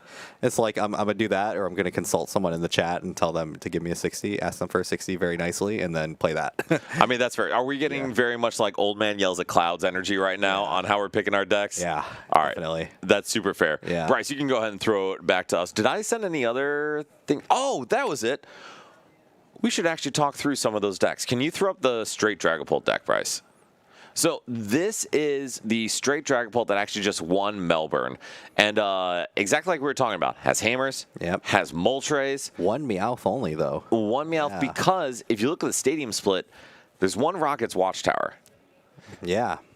And thank you, Alex, you're right on that. So this, I think, is an interesting build and maybe a direction people are going, because that Watchtower seems more and more valuable if you're going with like a disruption-based build. Yeah, definitely. Yeah, the Watchtower is really good, too, because you can definitely pressure, like, really bad starts by turning off Meowth access. Absolutely. An Unfair Stamp Watchtower is like 20% of the way there to Roxanne Path. Yeah.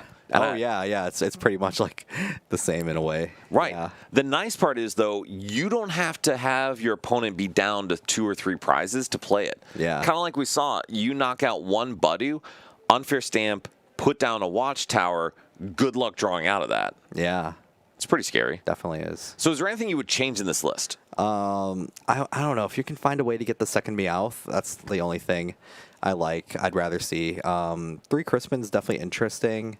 I don't know. I feel like for me, probably cut like one of the Crispins, maybe cut the Dawn for like second Meowth and 4th boss. I actually agree with the Dawn. It seems cool here, but I don't know if I love it. Yeah. Fizzle, I think 8 energy is like the bare minimum for me. I wouldn't want to go below that. Yeah. And going above kind of like makes the list feel a little clunky at times. No, I would actually love 9 or 10 energy. Yeah. Because I feel like, and we saw this with some of our games, you're Yeah. energy starved for the correct energy far too often. Yeah. And then, Brian, one other question. What do you think about 2 Budu? 2 Budu. Oh, yeah, that's an interesting one. I guess 2 Budu is for like if Budu is like your real like early game plan. That could also be a potential cut if like you really wanted like the 9th energy or the 3rd Crispin. Maybe you can cut the Budu to 1. And I think that makes sense. Yeah. The other thing I'm wanting is Risky Ruins is good. Yeah, Like it is good. It is helpful, Yeah. but to be honest, in the limited games I've played, I've used it more as a stadium bounce and a high roll early card Yeah. than anything that's like an inherent part of the game plan or integral Definitely. part of the game plan. Yeah. I guess if it were you, are we playing more Watchtower or more Ruins? I would play more Ruins. Okay. I think if you're going to commit to the higher Dark Energy, higher Monkey count, you commit to the Ruins. If you don't want to commit to the higher energy count, you can go higher on the Watchtower. So that actually makes a ton of sense. If Yeah. you're going too dark and the rest higher and just saying Monkey's going to heal rather than be aggressive, Yeah, it makes a ton of sense. definitely. All right, so the last list we have for us before we get into our last round here is we actually have the top 4 list with Dragapult Dusknoir.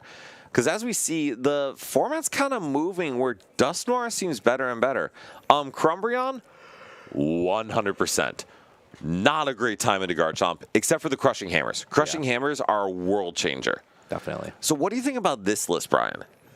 I like this. This is nice. I mean, I don't really care for the Rose's encouragement very much. Okay. That could be swapped out for something else. Yeah, it's pretty much like, I would say kind of identical in a way. Whenever it comes to like Dusknoir lists, I'm like biased. I like Bear a lot. Oh, that's a fair point. Yeah, but it's like a package thing, right? Yes. Like if you cut like the Rosas and one of the Budus, you can put Bear Latias in. And I think that's it. It has to be Bear and Latias because you do not just want to automatically lose because you start Bear. Yeah. So I actually, even just playing a couple games here, I prized 2 fire. Yeah. Excuse me, 2 fire energy in one of them. Yeah. That's catastrophic. So having Rose's encouragement actually would have been game changing late in the game. Yeah. To enable me to Phantom Dive. Yeah, because the nice thing about Rosas is like you can play it, power up your Dragapult, and you still have attachment for Monkey Dory. Yes. That's the nice thing about it. And that is a huge deal. Yeah. Also, if you are worried about Crustle, you can Rosas to your Dusknoir Yeah, and then attack with it and get pressure right off the bat. definitely. But I will say, even in that game I prized 2 fire energy, I still won. Yeah. Because Crushing Hammer good, and Crushing I Hammer. manually attached 3 Dark to Pheasantipity to attack with it. Desperate times, man. Yeah. Desperate times. But all right, so we got our next game up, Bryce. Perfect. So this is going to be our last round of the day of our 6-round league challenge, and we're good to go? Beautiful. So we are going to see Raging Bolt again versus Kyle playing Zoroark. Oh, okay. And so this is definitely an interesting matchup. Yeah, interesting too because Raging Slop. Ogerpon can really shine in this matchup. Yes. Yeah, Because it's a one-hit KO threat for 3 energy. yeah. And last I checked, the Spurs were up 20-something points. Were they? Thank 24 points. God. Yeah, Can't stand the Thunder. yeah, Yeah, they're doing their best to make Game 7 happen. yeah. And, Wembert. dude, I just hope the refs don't decide OKC needs to go to the finals. Yeah. Who do you think's favored against the Knicks? Or the Knicks favored against both? I would think no. I think whoever comes out the West is definitely beating the Knicks. Really? I want the Knicks to win though. Okay. I want the Knicks to Just win. 1 year post Thibodeau, and they're already in the finals. I know. Craziness. Yeah. All right, so then Yeah. in this matchup, Brian, who do you think's favored? I think Raging Bolt is really good into this matchup just because there's no real clean ways for Zoroark to take knockouts without the end Zekrom. Ooh, he's Scoop Up Cyclone. Which is a very cool inclusion. However, that hand is bad. It's not a good hand. Oh, wait, no, there's a Buddy Poffin. It's a There's great Buddy hand. Poffin. Okay. Okay, so we're going to see the Ogerpon coming down here, and unfortunately, we do not have a start with Fan Rotom, as No. Eli would say. Eli is. Oh, that's exactly how I would say it. Yes. So Eli is going to be able to teal dance, though, which is a big deal. And Big Hurt, I'm glad you're excited about Zoroark. Yeah, definitely. I mean, I like Zoroark a lot too. I think it's a really cool card. I would love to see it do better, but unfortunately, not really the meta for it right now. No, and Sammy, I don't think you're wrong. I think the tough part is I think the Noctowl list is better in general. Just I don't know if it's the right fit for the Yeah, format. Definitely. So we're going to attach, passing it on to Kyle here. And Kyle's has that Buddy Poffin, which is really good to start getting set up. Unfortunately, the fun kind of ends after that. Yeah, and Kyle's running an interesting list here. Kyle's running also the Darmanitan line as well. Is he? Yeah, I kind of was peeking through the deck search here, and I did see a Darmanitan line here. So, I mean, that's a very good inclusion in general. It's not quite as good in this version against Raging Bolt. Yeah. But you can one-shot Teal Mask Ogerpon with Darm. Yeah, you definitely can. And for only, I should say, for only 2 Dark Energy. Yeah. It is not, you don't have to use Flame Body Cannon for it. So we're going to be passing it on here. And, ooh, Eli is able to start cooking here. So we get Fez. We're probably going to get Raging Bolt and probably another Ogerpon is what I would think. I would also assume so. And I mean, this I think is a bit of a game changer because now Eli can set up multiple Ogerpon. Yeah, definitely. Ooh, Liam's Zoroark list with Frostlass. Ooh. I will tell you my limits as a player. They are met currently. Yeah. But no, especially if I had more time to focus, those are exactly the kinds of decks that help you get better at the game. Definitely. Those are the ones that really put your thinking cap on. Yes. To be fair, playing Dragapult VMAX way back when was how I tried to get myself better at the game, transitioning from go boom to how do I think through a full long-term game plan. Yeah, definitely. And I mean, plus, I felt like the Lost Zone engine helped me develop a lot of those sequencing skills as well. Absolutely. Yeah.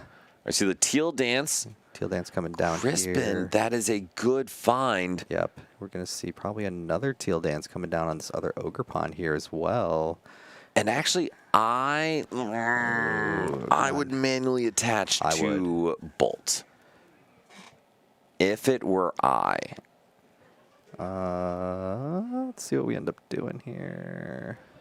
We do want to just keep this Hoot Hoot alive, though, is what I'm really prioritizing here. So that's fair. Okay, so we do manually attach to Bolt, bench the Fez, and so the issue with the Hoot Hoot is there is a non-zero chance Kyle goes in and hits with Zekrom. Yeah. And so I don't know if Eli could afford to expose a Raging Bolt. That's fair. Yeah, that's fair. All right, so we see the Zoroark come down. Yep, Zoroark's coming down. We're going to probably trade here pretty soon. And do you think it's better to Ultra Ball first? I think I want to trade first. So, and I'm kind of torn on it because I think getting the Dark Energy in the discard is good. And also, Kyle does check, and the top card is Meowth. But going to Lilies followed by a bunch of trades seems really good. Yeah, definitely. And Ooh, the scoop up cyclone. oh, that's so good. Oh, to put it back in. So keeping brain that play. Meowth clear from the board and getting to Yeah. use it later, that is fantastic. Good. Big brain play. Yes, definitely. And Crumbreon, correct. My only risk is there was a non-zero chance Kyle could gust too, so saving the energy to commit later could have been better. Yeah. But I agree, Sammy. I would have liked to see the trade first, although combining it with the scoop-up Cyclone makes a ton of sense. Yeah. Let's see here. We're going to use the Lilies. And 8 cards is pretty good. That is. And a see. Oh, we Zark, get another and a Buddy Zork. Puffin, and a Darumaka. Yeah. Holy, we are cooking Yeah, here. we definitely have some stuff to work with here. We're going to use this other Buddy Puffin. Probably get another Zorwa here. But the main thing is there's not much of a chance we are able to attack here, but that might not be the goal here. Yeah, it absolutely can. I think that's one of the advantage of these big like boom decks is Yeah. you can just blow away your opponent off of just a couple cards. Yeah, definitely can. Yes, Sammy, but I think the follow-up would have been close to 0. Yep, so we're going to see the trade come by first. We're going to trade away. Let's see. The Binding Petrant, Mochi. okay. Petrant. That's like our only other way we can attack is with that, and we would need a space for Petrant and one for Zekrom. And I don't know if Kyle's too attached to attacking this turn. Yeah. Could be fine without it.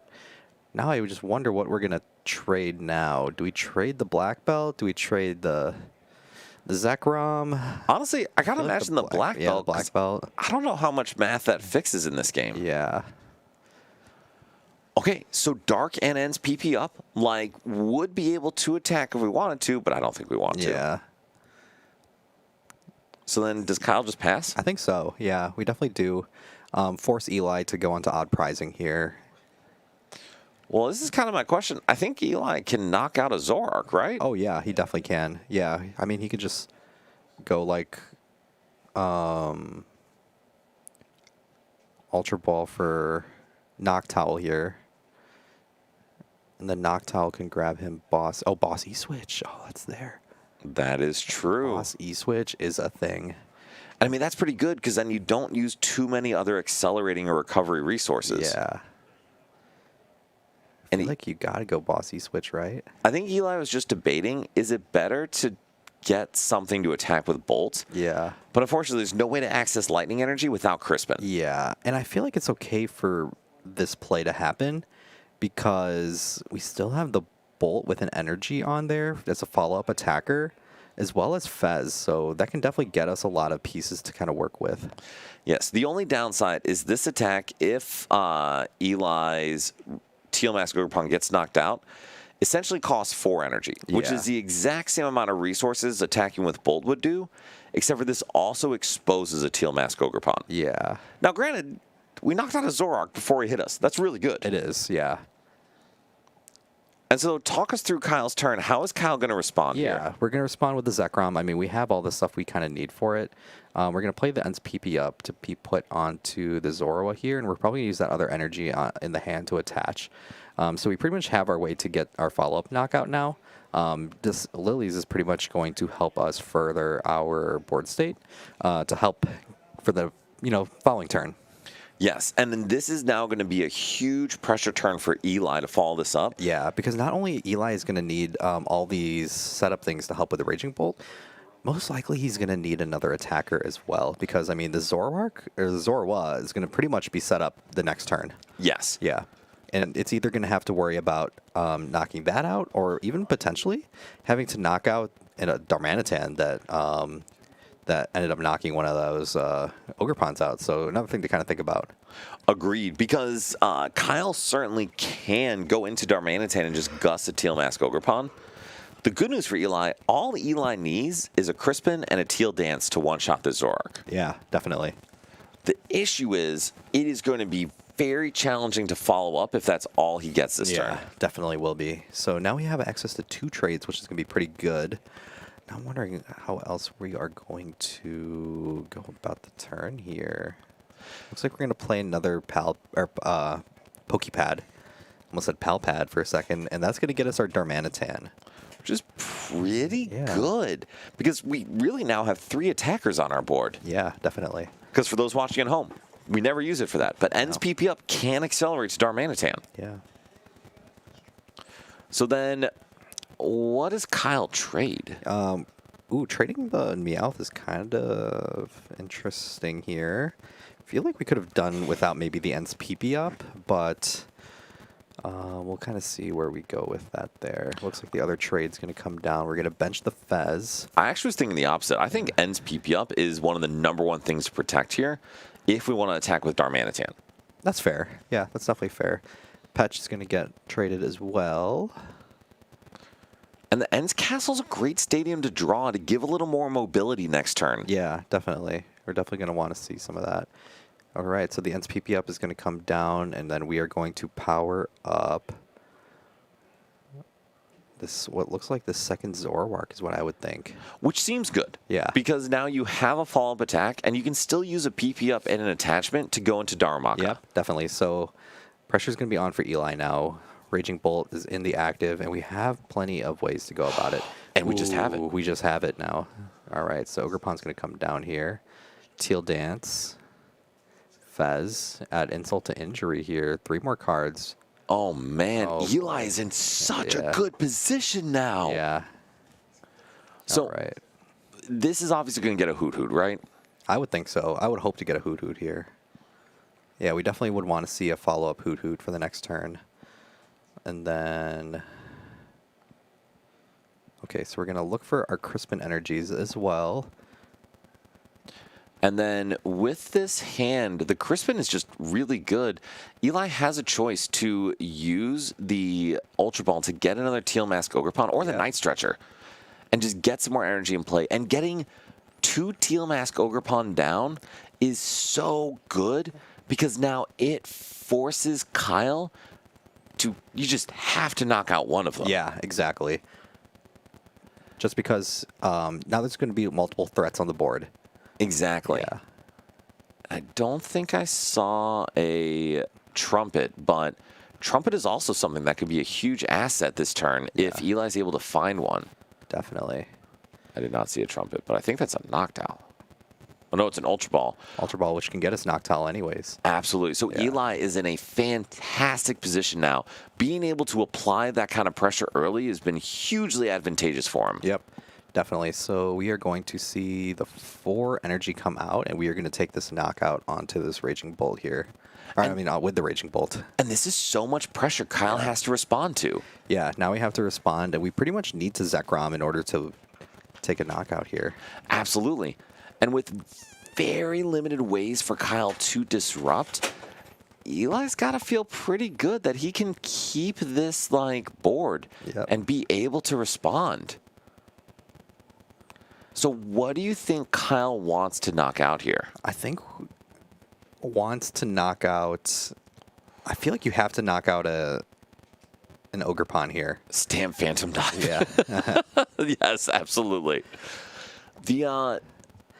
I feel like you kind of need to knock out Ogerpon here. Ooh, well. This is actually, I think, where this Darmanitan is going to be such an asset. Yeah. Because it does 30 plus 30 more for each energy in your opponent's discard pile. Oh, and there's a lot of them in there. Or excuse me, just 30x. Yeah. And there's, I think, 7 in there. So with weakness included, one of these Teal Dance Ogerpons could go down. Yeah, definitely.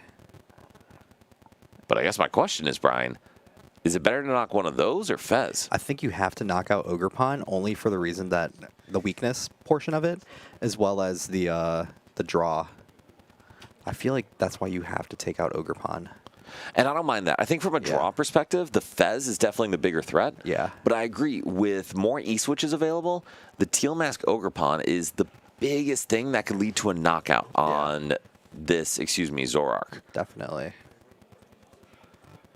Still, wait, is that a Harlequin or is that a Judge? Can't really see it. That That's looks a like Judge. a judge. Okay. Yeah. And so, unfortunately, this Darmanitan is not knocking out Raging Bolt, I believe. Because there's only 7 energy in the... wait. 1, 2, 3... No, there's 8 energy in discard, Yeah. right? Yeah, that should be 210. This Darmanitan can just knock out Raging Bolts. And Kyle can Judge. This is insane. Ooh, wow, even better. Wait, this is so good. Because now Kyle has an attacker ready built and Eli is disrupted. This is wild. Yeah. It's pretty good. That is really good. He has more opportunities. Yeah. Say it again. He has more opportunities for Briar now. You go TMS, he switches to Ah, that is true. We could see a Briar play. He still has knockdown. True, true. So there is a line for Eli still. And I will say, this is making me very impressed by Kyle's play here. And still, Raging Bolt has a chance to respond. Yeah. We got some good stuff here on Eli's side. We do. Those are some good cards. And Naka with Darmanitan, 2 prizes left for Kyle. Eli does find the Pokepad, but I don't know if there's enough to win the game right here. So, Ooh. Briar, energy... wait, is there energy retrieval in That's hand? retrieval in hand. Sweet child of mine. That's really good. What do you think the plan is here, Brian? Oh man, I think we Noctowl. Okay, that's the first point. But I actually don't think you play the Noctowl yet, like Eli is doing here. Yeah, no, because I think we can possibly draw into some other stuff here. Sammy, I want to hit on Bolt, but it's doing its thing. Definitely is. It's definitely gone past the old reputation that the deck kind of had as being like too straightforward and all this kind of stuff. I agree. Anytime you include owls, there's a Even better. I that's just game. I think that's game. Yeah, I think that's game. Because all you do is Noctowl for E-Switch, Briar, Yeah. and that's game. Let's see what we can grab. Trumpet. All right. All right. Oh, Energy wait. retrieval, We can just, yeah, Teal Dance. Teal Dance. Guess we can trumpet too. We can also trumpet. Sure. This all works. Sure, sure. Oh, we can also just boss, should we desire. Yeah. But attach Owl for E-Switch boss is also game, or E-Switch Briar is game. Really, Switch. Eli gets to choose. Yeah.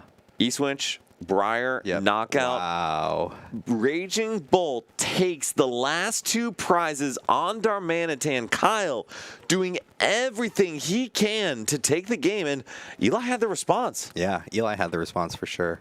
And then we have one more game with Trevor playing Hydrapple into Thor playing Festival Lead.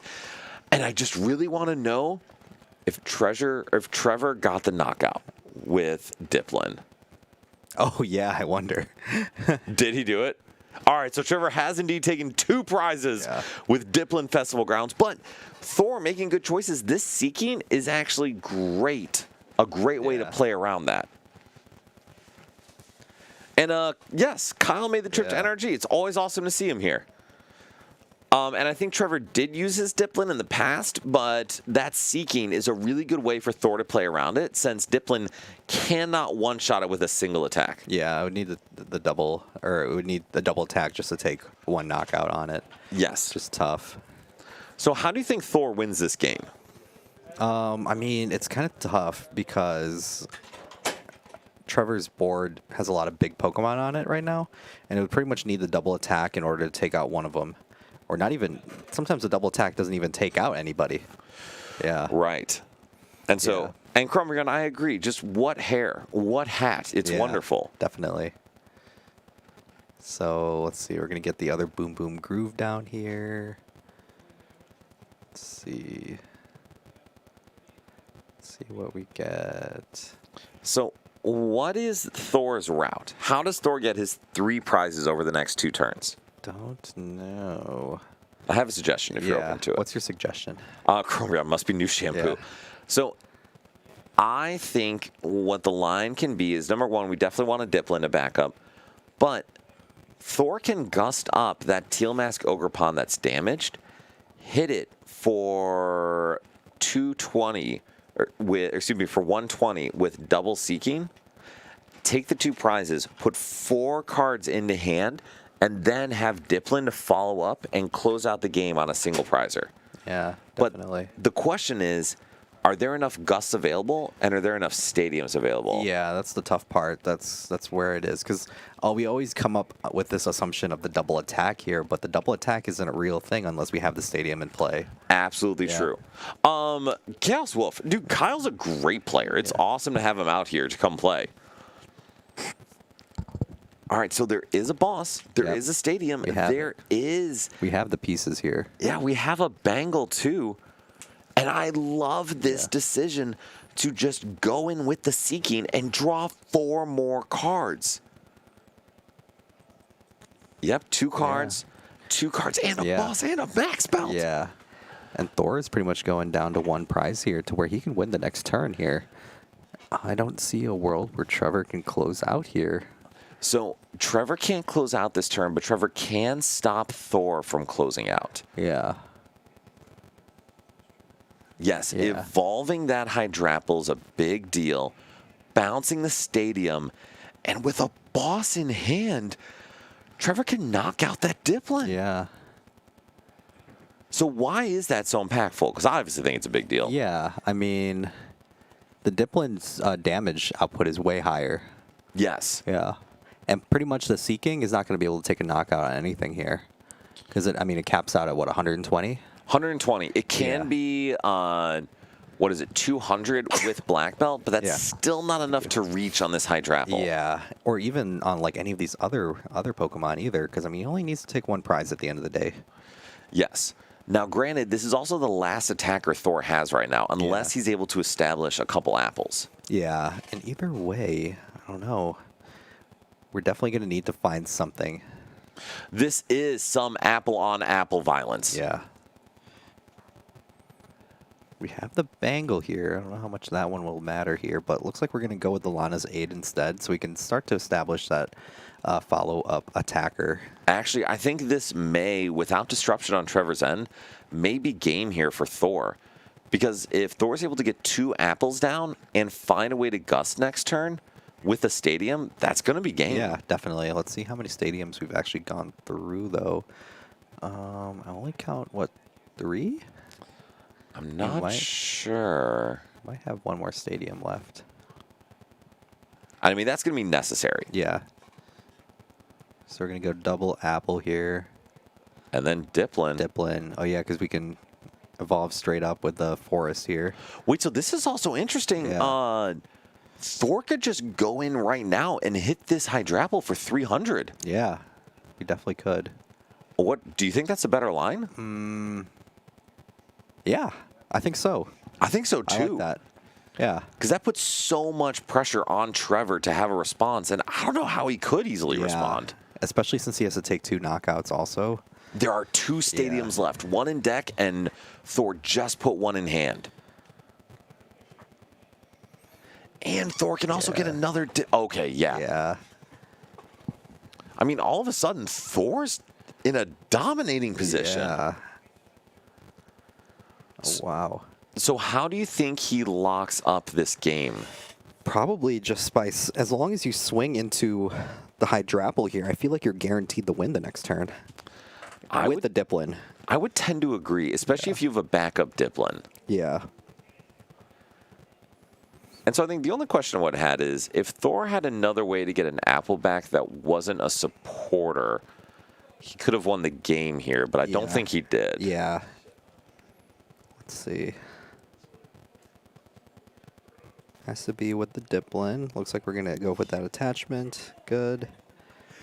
Oh, we do have another Diplin here. All right. Perfect. And I think there was a Diplin in deck. Yeah.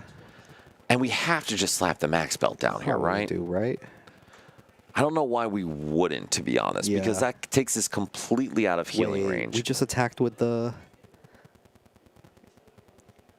But why? I don't know. Because I feel like now we bump... If we are able to boss, I feel like we should be bossing the Diplin now. So luckily with that other, and Sammy, I think that was the issue. Thor couldn't boss because there was no way to recover apples without Lana's. Yeah. And if there's a way to recover apples without Lana's, I think he would have done so. But why do you think he attacked with Seeking? Yeah, I don't know. Because, I mean, you already have a lot of cards in hand. You have 3 Thwackies established. I don't really know if you need the card draw, per se. I'm not really sure either. Yeah. Sammy, there's an air balloon on the Seeking. Yeah. So he would not be able to attach the tool to it. All right, so now does Trevor have a way to respond here is the question. Don't know. So with Meganium, he could heal and go into a clean Hydrapple, but that wouldn't even do it. Yeah, I don't know. What do you think Trevor sees as his line? Well, we're going to see what the bug catching set gets us first.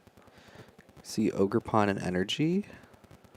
Which isn't bad in general, Yeah. but I don't know if that's going to be a difference maker here. Yeah. I think the bigger issue is Thor has about 47 cards in hand, and Trevor did not disrupt. Yeah, he didn't disrupt. Yeah. Makes me wonder. Okay, so we're going to heal. Which could help retreat into the other Hydrapple. Yeah. Can use a manual attachment to set up for attack, and then just hope that Thor has nothing. Yeah.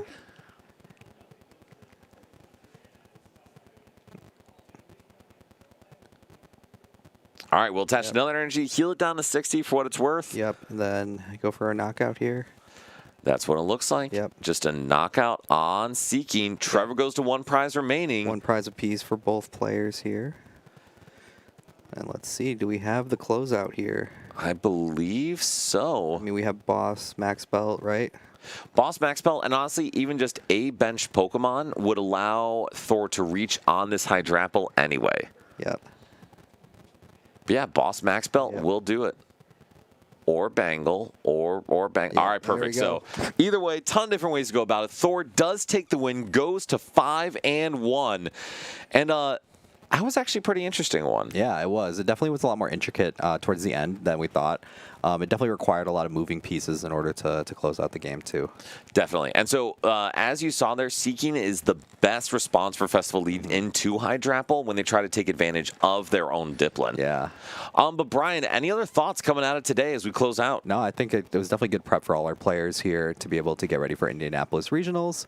We were definitely able to get some good games here as well and kind of show off a lot of the different decks in the meta as well. Yes, absolutely. And Pokeball, I am so down to watch some ball on Saturday. Yeah. That sounds great. It's Saturday, right? It should be. Game 7? Yeah. Game 7, yeah. I'm so down to watch some ball. I know, on my end, I agree. I think it was actually good to see a spread, and we saw a lot of Dragapult, which Yeah. makes sense because Yeah. it's by far the best deck. Definitely. But honestly, Raging Bolt making a couple big comebacks was not on my bingo Yeah, card. definitely. I mean, Unfair Stamp is a really good card, so. Yeah. Yeah. All right, perfect. Well, then, Brian, any thoughts or well wishes for the people going to Indy? No, I mean, good luck to everybody. Safe travels as always. Make sure to enjoy yourself, make good decisions, be safe, and all that kind of stuff, too. No, agreed. Thank you all, Yeah. everyone who joined. Really appreciate it. Like you said, we're here every Thursday, 6:30. We got a couple big events coming up this summer. So come hang out. Like if you're on Twitch, subscribe if you feel, follow YouTube, like, subscribe, click the bell thing, and then just always reach out. If there's something you're interested in, if you want to come out and play, we'd love to have you here. Yeah, So definitely. for myself, Brian, Bryce, thank you all very much for joining us, and we will see you here next Thursday at Nerd Rage Gaming.